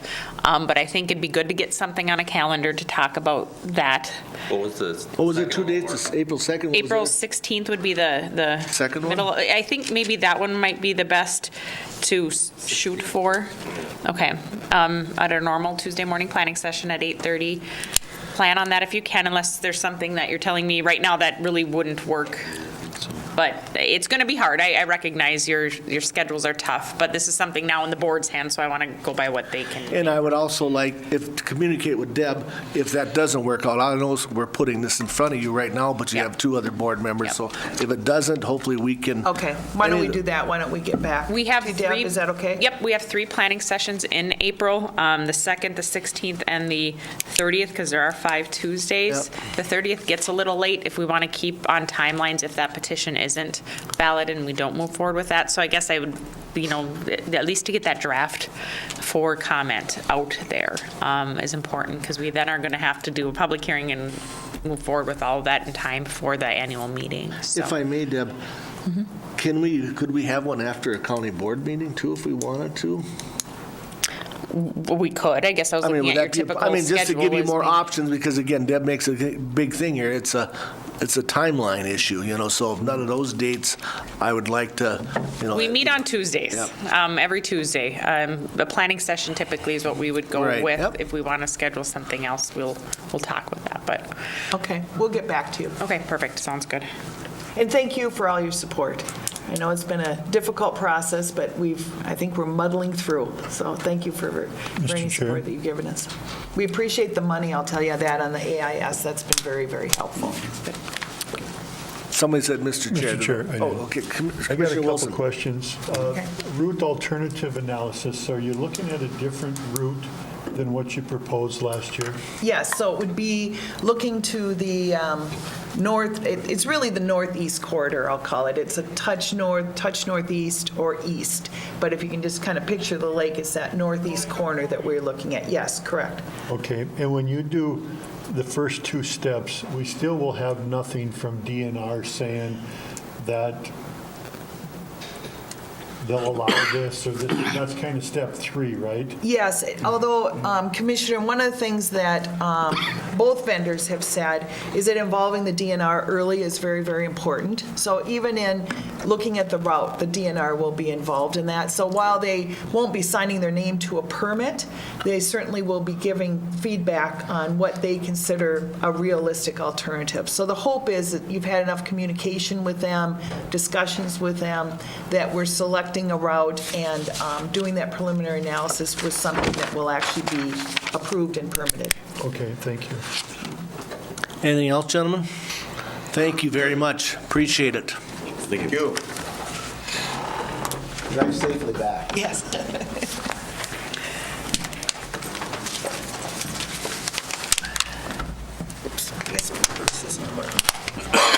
Let's skip social service and let's go to auditor's report. No. I'm going to shut him down, shut him right down. You give us something? You passing it down? There we go. What do you, this is just something for her to sign or something? Or For you to sign. For me to sign, I mean? Once these are approved, yes. All right. They're down the agenda a little bit, so. All right. And could you state your name for the record, please? Good morning, Mr. Chair. I'm Brad Vold. I'm the Public Health and Social Services Director. And the first order of business actually is to introduce our new child support supervisor. I brought along with me Bonnie Bachin. This is her second week, so she's got it all down. She comes with about 22 years of child support experience from Hennepin County. So we're very pleased to have her. So, welcome, Bonnie. And Welcome, Bonnie. do you have that dissertation done I talked to you about? I do. Welcome, Bonnie. Thank you. We've made sure to tell Bonnie how great we are in Morrison County, Yes, especially when comparing her, the previous employer, we got this down, so glad to have you. Thank Remember, you you. heard it first here. Yes, I did. Thank you. So actually, the first report that I have is one that falls under Bonnie's direction, and it's the collections report. I am not making her give her first report in her second week of doing business here, but she did bring along and talked with Deb Whippler, who is our collections officer. But I do want to bring and share our collections report. So what you have in front of you, the first column is what we collect on. Probably the most important column is the second to the end, which is the percent that the county keeps. So the upper half above the bold is our public assistance programs. Brad, Mr. Chair, excuse me. What we collect on, help me out, what we Our collect on. office has a collections officer, Deb Whippler. Yep. So when I say we collect, I mean that she is working on that on our behalf. She's the county. collecting money from who? For the top part, it's the public assistance recipients who may have been overpaid. Okay. So she does it on behalf of Morrison County, but also on behalf of the state. Perfect. And as a result, the county is able to keep some of what she collects. Okay. So the upper third is the public assistance programs. Most of those fall into overpayments. So if we overpay somebody in a Minnesota supplemental aid, which is the second line, we get to keep 50% of that. So that's probably this. So through that, we collected and were able to maintain within the county $34,000 of overpayments. Mr. Chair, can you give us an example, Brad, about how that occurs, the overpayment? So might have been a fraud issue. Somebody was working and did not report their income to the financial assistance unit. So then we do a fraud referral. Fraud makes the decision how much they were overpaid. Then we begin a collections process. So that is what the top third is. The middle part is, the biggest portion is our MA probate recoveries. And so if we have an individual on a long-term care medical assistance program or a waiver program over the age of 55, when there are no surviving spouses in the residence, then most of this revolves around collecting money when property is sold based on what MA payments were. So this was a fairly good year for MA probate recoveries. The county collected $549,000, and we are able to keep 25% of that, so $137,000 we were able to keep. Brad, where does this money go then once it's collected? I know it goes back to the state, but what does the county do with the excess? So that goes into our budget. So we budget a certain amount of revenue every year from recoveries in our collections unit. Some years we do better, some years we do worse. Most of the time we hit our projections because we have like a 5-year pattern that we kind of look at. But I would say overall this was a fairly good year. There was a couple of larger estates that were sold and that we collected on. So is this like cash in hand, or is it, what are these figures, is that money that we have, or is it like, okay, can I put this on a payment plan or whatever? This is actually money received. I was actually in the office like a month ago, and a lady brought over a check for $40,000 to settle an estate with the deed, settle the property transactions, so that we collected our amount that we were due based on the MA payments we made on behalf of the recipient, and then the family was able to keep the rest. So they were able to close out the estate, sell the home, take care of all of the issues with that individual's assets. So overall, in terms of the tax offsets, the MA probate and recoupment, we made $174,120.34. The bottom part, custody studies, foster care fees, detox fees, direct child support, these are monies we collect on payments we've made. So if somebody goes into detox, we pay $450 a day while they're in detox, and then we will do a recovery process with them. So we'll determine how much income income they have, and we'll determine if they should have a fee to pay for their detox stay. Similar with out-of-home placements. If a child goes into out-of-home placement, we'll do a fee collection on the parents, both the mom and the dad, and determine if a fee should be assessed. So if you look at foster care fees, we assessed fees in 2018 of $61,219. That is a very small portion of what our actual out-of-home placement costs are. I believe it was about $1.6 million in 2018. If they're below poverty guidelines, we cannot collect a fee. We may be able to keep some child support. But again, this is something that we budget every year. Overall, the grand total that was retained by the county was $228,484 in 2018. So this is information I'd like to share with the board. There's a lot of recovery. There's one person that's responsible for this in Bonnie's unit. And so it's really a position that does pay for itself. Mr. Wilson, you have a question? Yes, Brad, I had a question last week for you, just for clarification on here.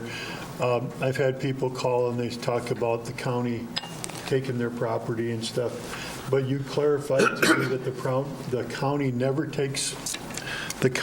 takes property from people. We put a lien on property till the bills are paid. Am I correct on that? That is correct. We would put a lien on the property.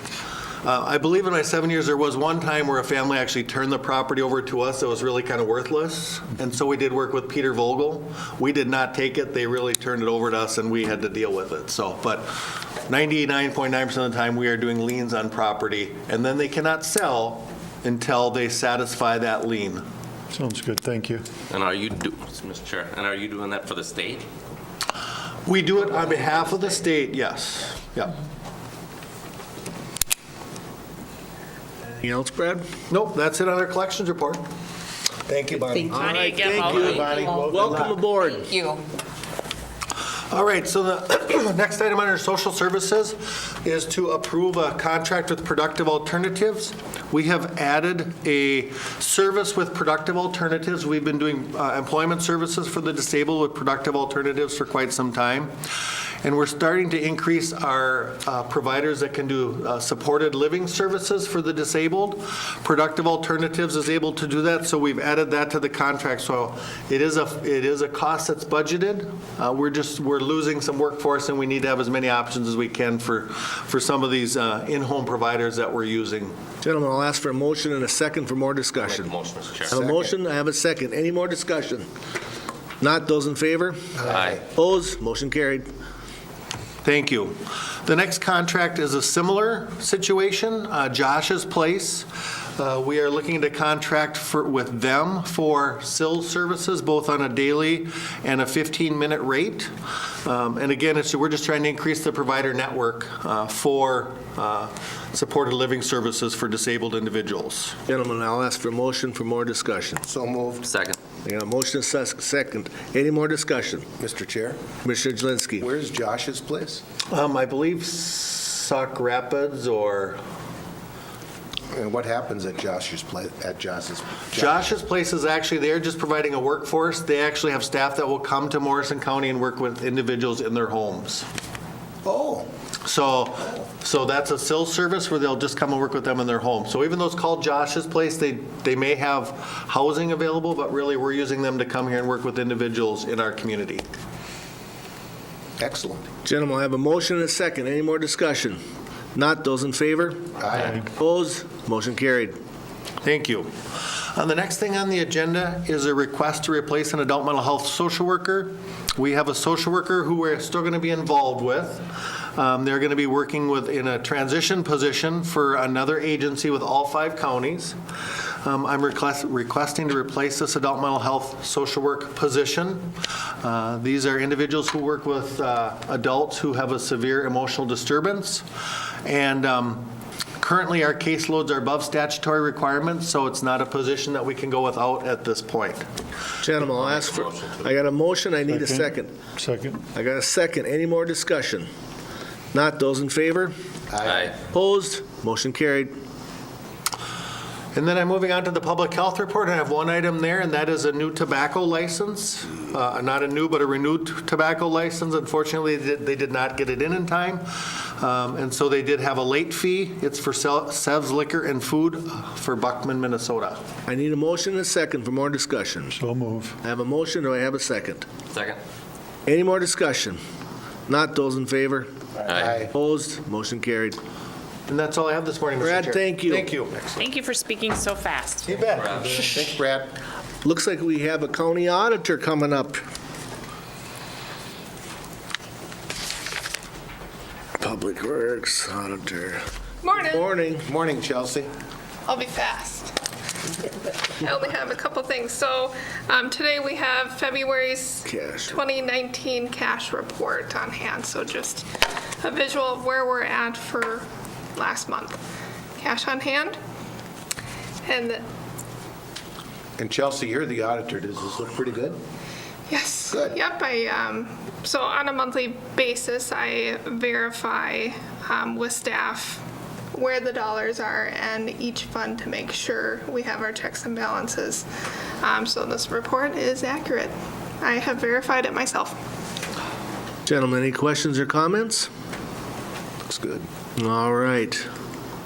Anything else? The warrants, Mr. Chair. Motion to pay all the bills. Yep. So move. I have a motion, I need a second.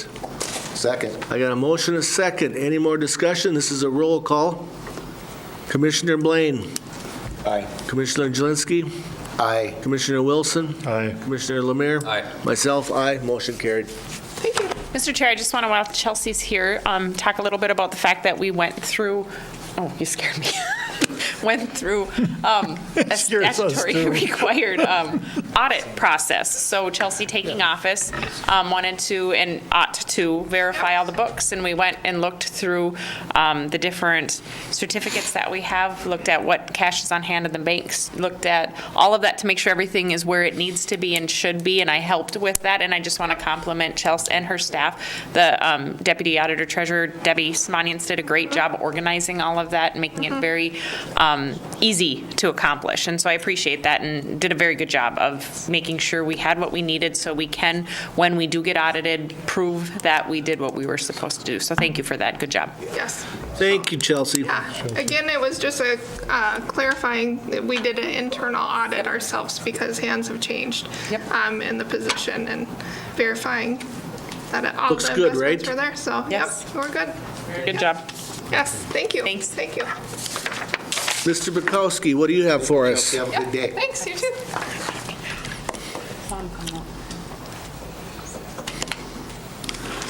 Morning, Steve. Good morning. Good morning, Mr. Chairman, members of the board. Two items for your consideration. Both of these we have reviewed during planning sessions. The first is a continuation of a project that we began a couple of years ago with Great River Greening at Belle Prairie Park. There's a 27-acre area of was classified as an oak savanna that's a part of the Anoka Sand Plain. They became eligible for grant funding to restore this type of ecosystem. And at Belle Prairie Park, over many years, it had become overgrown. It had become a number of invasive species such as buckthorn and prickly ash and poison ivy had taken over a lot of the forest floor in that area. So we had a substantial amount of trees that were moved at that time. We're trying to control these invasive species, and this was a multi-county effort. So since that initially, and that work was completed, there are still additional funds that remain. They're asking that we would continue our project out there, which would include some additional removal of dead and diseased trees. There would be some additional spraying of those invasive species, interseeding other native grasses and species that would be on the forest floor. And so this was a good project, I think, in opening that area up for people that like to kind of walk through those trails and that were being encroached by all the invasives that some people are allergic to that stuff. It didn't get good air movement, those type of things. So bugs and all of that kind of thing made it harder for people to use. And so our request is that we'd enter into this agreement. We'd continue to coordinate and work with Great River Greening for another project that would probably take place in the fall and winter of this year. Gentlemen, I'll ask for a motion and a second for more discussion. So moved. A motion. Second. Any more discussion? Not those in favor? Aye. Opposed? Motion carried. We had a lot of discussion on this at the planning session, so. Thank you, Mr. Chairman. Mr. Chairman, members of the board, the second item relates to the replacement of a piece of equipment that we have in our 2020 capital improvement program. Over the last 15 years, Public Works has purchased a lot of equipment. We've spent a lot of money on equipment, big equipment, expensive equipment. During that period of time, though we don't always just buy new equipment, we're always looking at our foremen out at the shop are always looking where there may be some good deals on used equipment. And I think as a county, we've probably done more of that than purchasing used equipment than most. We've purchased 6 tandems over the last 10 years. We've purchased a motor grader, 3 pickups, a compactor, well over probably close to $2 million worth of equipment new, and we purchased that used, which improved our fleet at substantially less than what it would have cost us new. We have a situation that's come up here where our unit 9303, which has 14,000 hours on it, it's a motor grader stationed out of Pierce, we'd be looking to replace that next year, but we found a used unit that's going to be taken in on trade on a new unit with Butler Machinery that has 33 hours on it that would come in at about half price of a new machine, a little bit less. 3,300 hours. 3,300 hours, I'm sorry sorry if I misstated that. We also had checked with Ziegler on used pieces of equipment of similar nature, and the abstract was included in your packets. We believe this is a good opportunity for us to take advantage of this piece of equipment with low hours. We're buying down hours substantially. Over the years, we've paved a lot of miles of roads, so the use on these for blading gravel roads is way down. But we use them often when we get the heavy, wet snowpacks. That's probably the bigger use for these machines now that we have compared to actually blading gravel roads. But when you need them, you need them. And we've been very fortunate on a unit that is 25 years old, 9303, with 14,000 hours, that we've not had a major component failure on it.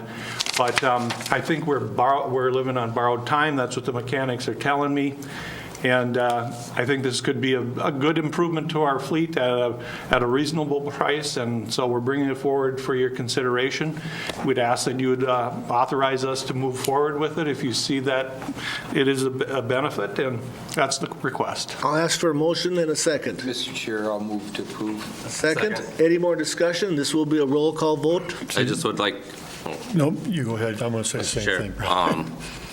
obviously, we had this budgeted for 2020, but we got to take advantage of deals when we get them. Can you explain the process of how we're going to pay for this piece of equipment to the public?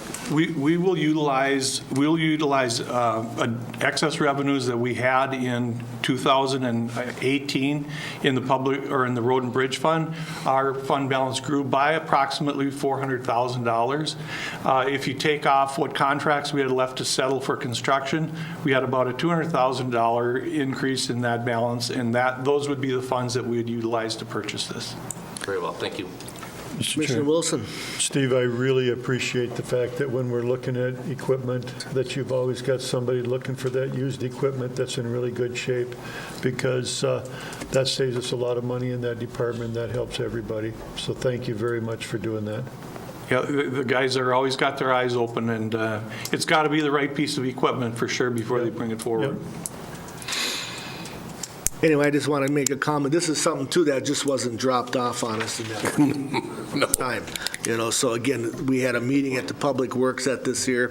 It was explained to us how the process worked. And again, I think it's great that you guys are watching for this. It's a great thing for the county, a savings, and something, again, we need.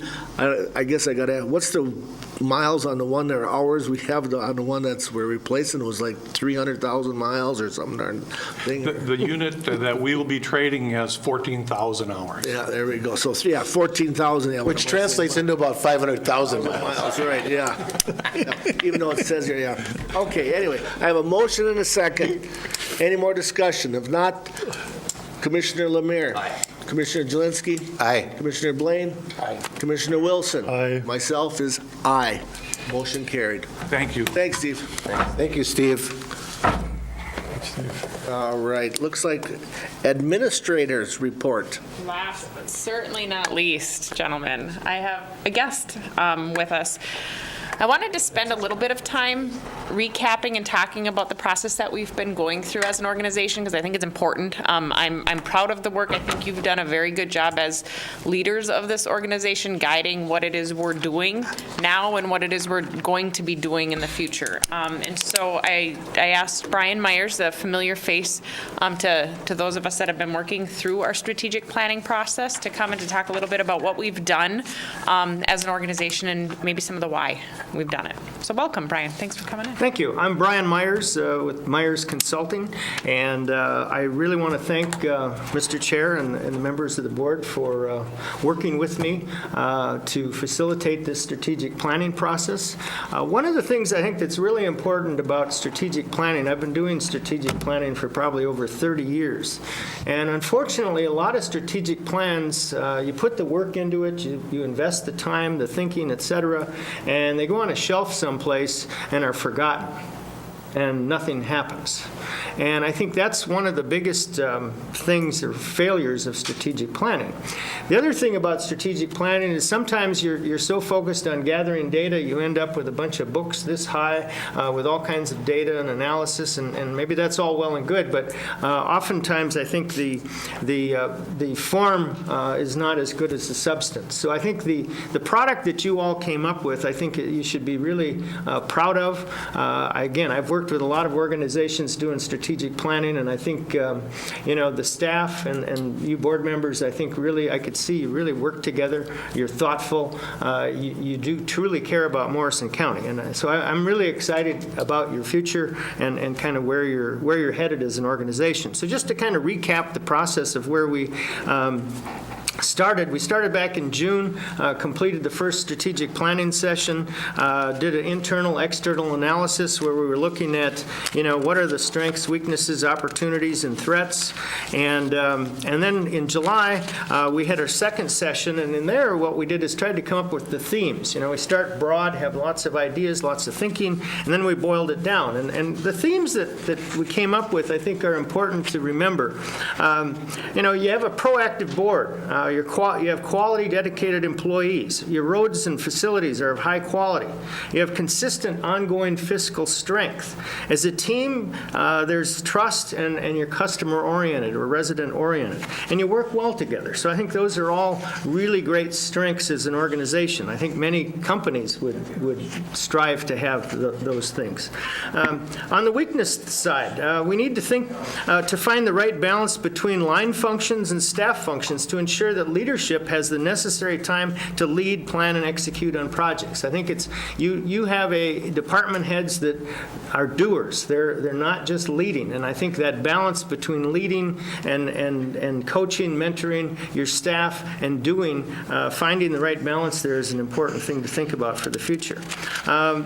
The other thing that came out was telling your story. You're doing a great job, but telling that story to the residents so they understand how their taxes are being invested in the community, in their local government, is really important to tell that story. Also, you've done a great job of providing resident-centric service over the years. I think when you went to the taxpayers for your new facilities, et cetera, you didn't get a lot of pushback. Well, that's an example of doing a good job. The other opportunities then that we talked about were collaboration. There's definitely an opportunity in today's world and a need for collaboration, not only between departments, but also with the outside world to be efficient. And utilizing your talents, more effectively. There's a lot of talent within the county, and making sure that we're taking full advantage of that so that we get the results that we're looking for. The workplace is changing, we know that, so updating some of the hiring practices and HR management practices to be more in tune with today's workforce is clearly important. Setting clear expectations of what you're looking for, and leveraging partnerships with other organizations. And then on the threat side, we know that you need to be nimble. We know that the world changes really fast today, so being nimble and being ready for contingencies and thinking through succession of people, et cetera, were some strong themes that came out. And lastly is without a strong culture from the board right through to every employee in the county government, obviously it's hard to deliver great service, and it's hard to be that nimble. So I think that the beautiful thing about the way you've done your business is you've created a good culture. So as I was looking at this, Morrison County is not broken.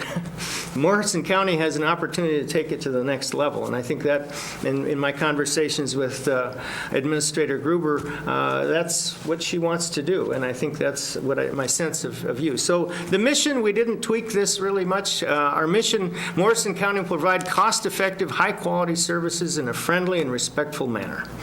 Then we got into the values. If you remember in our discussions, it was a big, long list, so I tried to boil this down. Trust is paramount to good government. It is at the heart of everything we do. Trust is built through honesty, transparency, and accountability. And that is something that probably the higher levels of government could think about. I think you're doing a great job here, and to have that as a value, I think, is essential.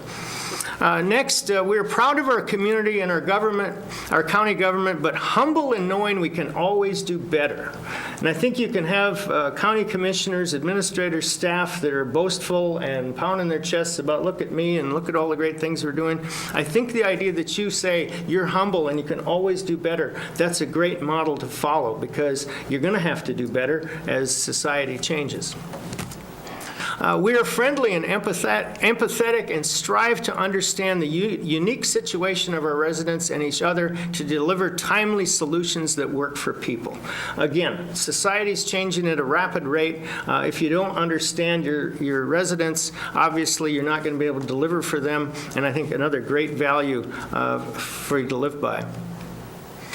We take an innovative approach to problem solving and collaborate with each other and partners to find solutions that serve our community well. Again, the whole point of, kind of today's world is this constant disruption, constant innovation. And this is a mindset that you have to drive through your organization if you're going to be successful. Obviously, your staff, down to the person shoveling the sidewalk, there's innovative ways to do things. And if everybody's thinking about this, this is how you will not end up with a bloated government. You'll end up with an efficient government that's delivering quality service. So the strategic imperatives. Now, these are the 5 things that, through our deliberations we came up with were really important things. And I think as commissioners, the thing that you need to think about is as you're deliberating on budgets, as you're deliberating on proposals by staff, you should always be coming back to these strategic imperatives, because these are the things that are saying, okay, this is what we said were important for us, and so we want to make sure that as work plans are being approved, et cetera, that you're following this, because the whole point of a strategic plan is to get everyone on the same page. And that, I think, is what we accomplished through your process. And now, after this plan hopefully gets approved, now this can be cascaded down through the staff so that they then all understand the importance of these strategic imperatives. So the first one, resident-centric culture, structure. We will update our operations and restructure as appropriate to ensure we are meeting the present and future needs of our residents. One of the things we know, county governments were established a couple hundred years ago. The way they work, the way that they function, the way that you collaborate has changed. Technology's made some big changes. So making sure that your structure fits the beautiful facilities you're building and the technology that you have to deliver great service, and think about the elderly people that don't have technology as well as those that do, and everything in between, very essential. Collaboration. We will seek out new opportunities and foster existing partnerships to achieve greater collaboration between departments and community partners. Again, you've got some great resources in central Minnesota, like places like the Initiative Foundation, et cetera, collaborating with them, collaborating with the city of Little Falls, peers, et cetera. Those are all ways to make dollars go further, get buy-in for things, and make more things happen. Communications. We will improve our communication strategy to help modernize our operations, improve resident service, improve transparency, and deliver quality internal and external communications. Again, communications on the inside, between board members, with the staff, between staff members, and then also with your stakeholders. Very important today. Everything is about communications. That's the thing technology has brought. So if you're behind there, obviously very difficult to tell your story. Technology. We will invest in technology to improve operational efficiency and effectiveness that will improve constituent service and help manage the costs of government. And I think there's really 2 main points there, is technology can be great, but it also can be a burden. And so as you're thinking about this, it's really essential to make sure that you're creating wins for your residents, and then also hopefully reducing your costs. That's key. And then lastly, managing human resource management. We'll improve the quality of human resource management to further develop our culture, leadership, teamwork, performance management, and succession planning to improve our recruitment and retention of employees. There is a labor crisis across America, and in Minnesota, and in Morrison County. So making sure that your HR practices are up with your competitors, which is literally everyone now. It used to be probably just other counties and other forms of government. Today, it's everyone. So having best practices in human resource management, obviously essential to make sure people have career paths, making sure that people have good performance management systems, and that you can recruit and retain the people that are so vital to make this county work. Okay. So there it is. That's the final version. And again, I thank you all for your time and energy that you put into this. And I think going forward, it's really important to think about quarterly updates from staff on the work plans. We have a work plan that's laid out for 2019 and 20, and a little bit into 21. That's step 1. Step 2 is to cascade this down throughout the county government. So every department department understands what your priorities are. Step 3 would be to make sure that on an annual basis, you're coming back to this, and as staff is presenting budgets, work plans, et cetera, you're making sure that your strategic imperatives are thought through, and that's what you're focused on are these things that are in your strategic plan. And I would say after 3 or 4 years, you probably need to come back, revisit it, and see, has the world changed? But anyway, questions, comments? Mr. Chair, I just wanted to thank you as a board for engaging in this process as thoughtfully as you have and allowing somebody like Brian to come in and work with us. We had a lot of very good discussion with the leadership. We've had a number of sessions that really tried to formalize something that I think we've been doing really well, but haven't, and that's probably lacking on my part, haven't articulated it as well as we can. I want to be able to kind of put in a nice package, and we have the words now, about what our values are, because I see it and feel it every day, and I hear it from staff about what our culture is and why it's a good place to work, and I want to keep that, and I want to kind of memorialize that in some words that really put on paper what it is we feel and do on a daily basis. And I think we have many examples of those strategic imperatives that we've put in place that you as a board have been courageous enough to put in place when it comes to really concentrating on customer service and that customer experience at the organization. And to continue that on is a big deal. And this kind of just, again, helps put us in focus about why we're doing, what we're trying to accomplish in the end, and making sure that we're keeping that in mind when we move forward.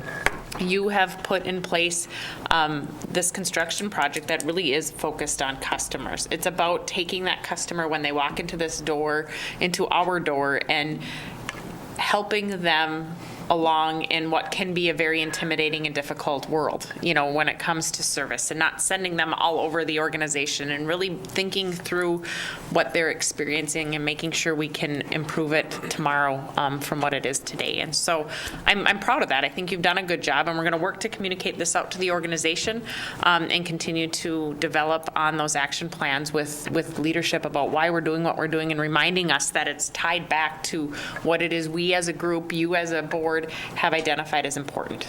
So thanks for that. Any questions or comments? Mr. Chair, strategic planning to me is change. It's great change. When we talk about the historic courthouse, the early 1900s, 18-something, whenever it was built, it doesn't matter. But how the world has changed, we heard about it today with the Lake Chaminade lid on communicating electronically. Well, I got to tell you, in the 1900s, there was nobody that thought about that. In 1950, nobody was thinking about that, but it's 2019, and that is what we're living. And this is the part, to me, of strategic planning that we need to, as a governing body, stay on top of and include all of our employees that we have, which I truly believe we've done a wonderful job at. Don't misunderstand how I put that, but I think that's a big piece to strategic planning. But to remember, in my opinion, the strategic planning involves change often, and change often is a very, very hard thing to do. But I very much appreciate what Brian has done and what the board has done to continue on. So thank you very kindly. That's just my comment. Anything else? Just one thing. This could be more, I shouldn't say more, but also not just an internal mission. This could be conveyed externally to the public. Yes. That would be a very positive thing. Yep. To show the public, this is what we want to provide you with. Yep. And that was... I think ways of doing that also. Absolutely. Yes, and I think that is something that we are working to be better at, and to be more deliberate about, is to talk about what it is that we do and why we've done this. And so this is the initial, in order to do that, I need your approval on that to be able to present it to the organization, to present it to the public, to say, we've formalized it. This is what we believe, and this is what we want to strive for. And some of these, could we make signs? Yes. That's in our signage and put them throughout the new facilities.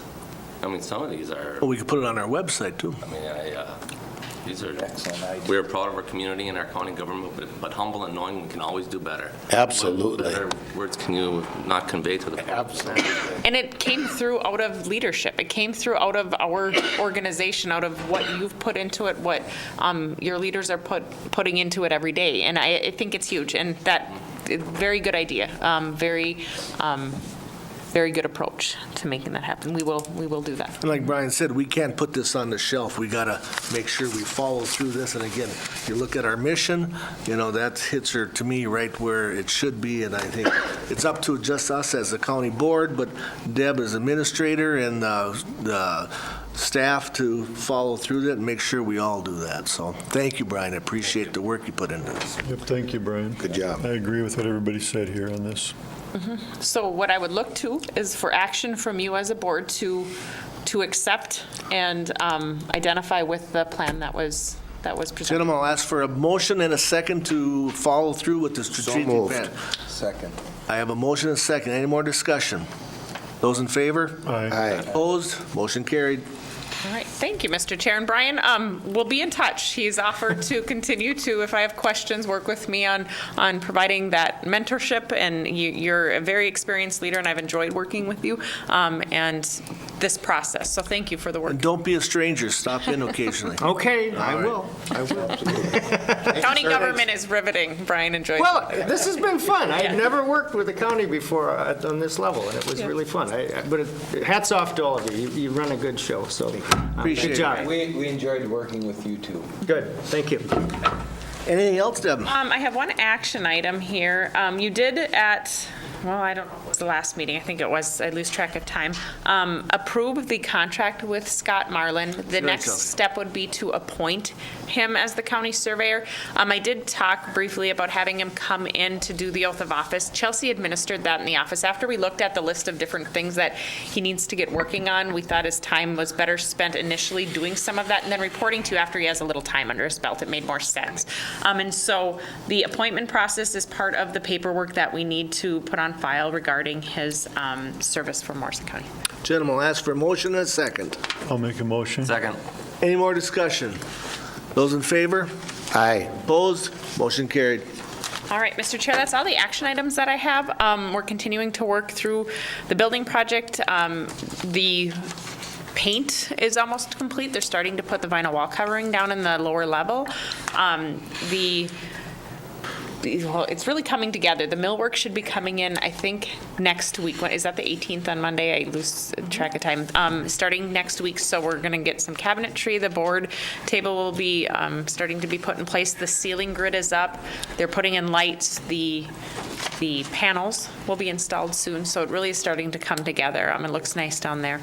And on schedule for June sometime to be able to be fully functioning, and I can't wait. When the weather gets nice, we'll get back home. So that's happening, and much more, but that's it for today. And unless anybody has anything for me in terms of something I'm missing or where we're sitting with. Committee reports. What's the date we have? I think that's a no. March 17th through March 30th. March 30th. How about we start with Commissioner Wilson? Sounds good. On the 18th, I've got a meeting with Agram Township. We're going to talk about that stuff that Amy went over the other day. That's at 6:30. Community development at noon. And I think I accidentally sent strategic reinvestment to all of you. That's not for this. So, Did you say your community development was at noon on Monday? yes, it was switched. This time it's on Monday, At noon? 12:15. Okay. Wait a minute. I've got community development on Tuesday also.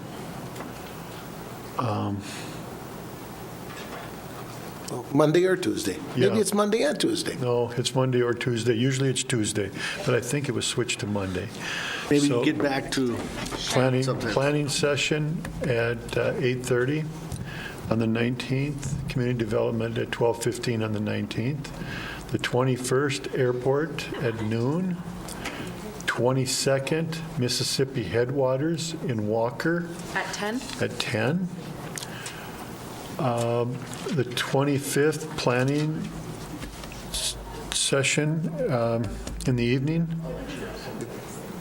at 7 o'clock on Tuesday, the board meeting. Planning commission, not session, right? Yeah, commission, I'm sorry. Board meeting and 9 o'clock on Tuesday. And that's all I have.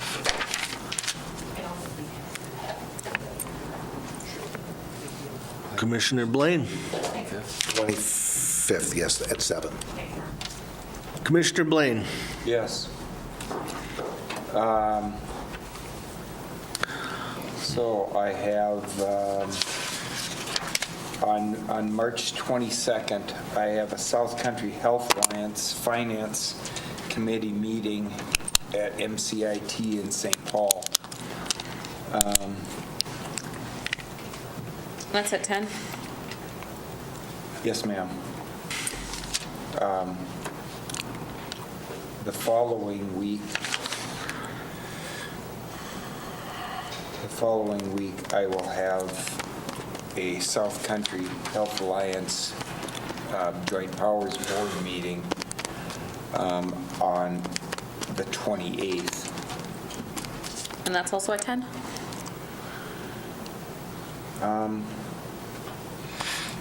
I believe that's at 9. 9 a.m.? Okay. Also on the 28th at 6 p.m., if I'm able to get back from Owatonna in time, I would have a Region 5 meeting in Staples. Outside of that, that's pretty much me. Commissioner Jelinski.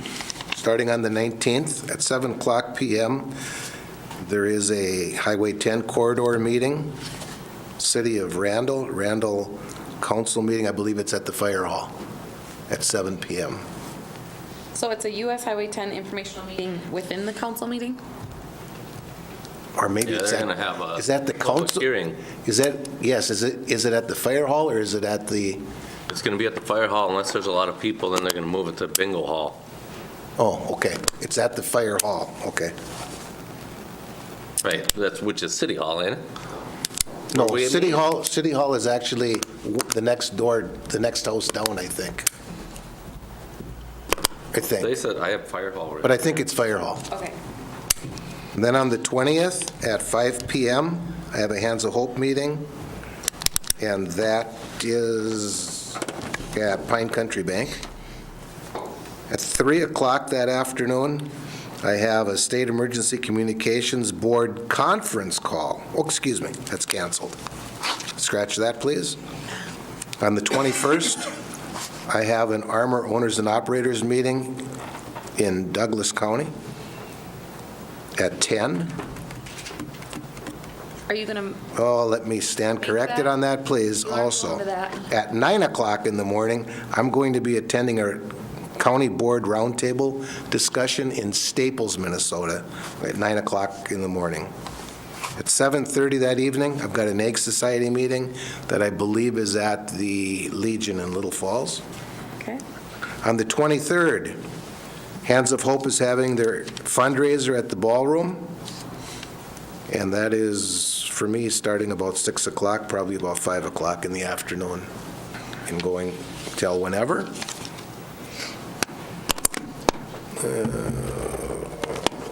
27th at 11 o'clock in the morning, I've got Emergency Services Board Executive Committee meeting, and at 1 o'clock, I've got a full board meeting. That's in St. Cloud. On the 28th, I've got a State Emergency Communications Board meeting in St. Paul. On the 29th at 10 a.m., I've got an EMS Joint Powers Board meeting, and that's at the Stearns County Service Center in Waite Park, and I believe that's everything that I have. Commissioner Lemire. 19th, 10:30, the audit entrance meeting, Where is that? City Hall here. It's here. It's just after the board. Yeah. 20th, 5 o'clock, Public Health, Public Health Library. 26th, 7 o'clock a.m., HRA. What time did you say that was? 7. And the 27th, there's a weed inspection workshop, Little Falls Town Hall at 1:00 PM. That's it. I thought I had that at Public Works, that weed inspection, but maybe it's not. I don't know. Okay, all right. I have Town Hall, Little Falls Town Hall. Okay. I'm looking. There's a meeting in TCC on the 21st at 5 o'clock on Thursday. Soil and Water is Friday at 9 o'clock, Which is Friday the 22nd. Yep. We're kind of moving that around for I was later. going to say that's, Well, the reason is because one of the board members can't make it for a couple months, so we moved it for that day, so they can all attend. And otherwise, you got me, I'm good to go. Anything else, gentlemen? Motion to adjourn. So moved. Second, I need a second? Second. I got a motion and a second, any more discussion? Not adjourned, 11:31. Tabitha.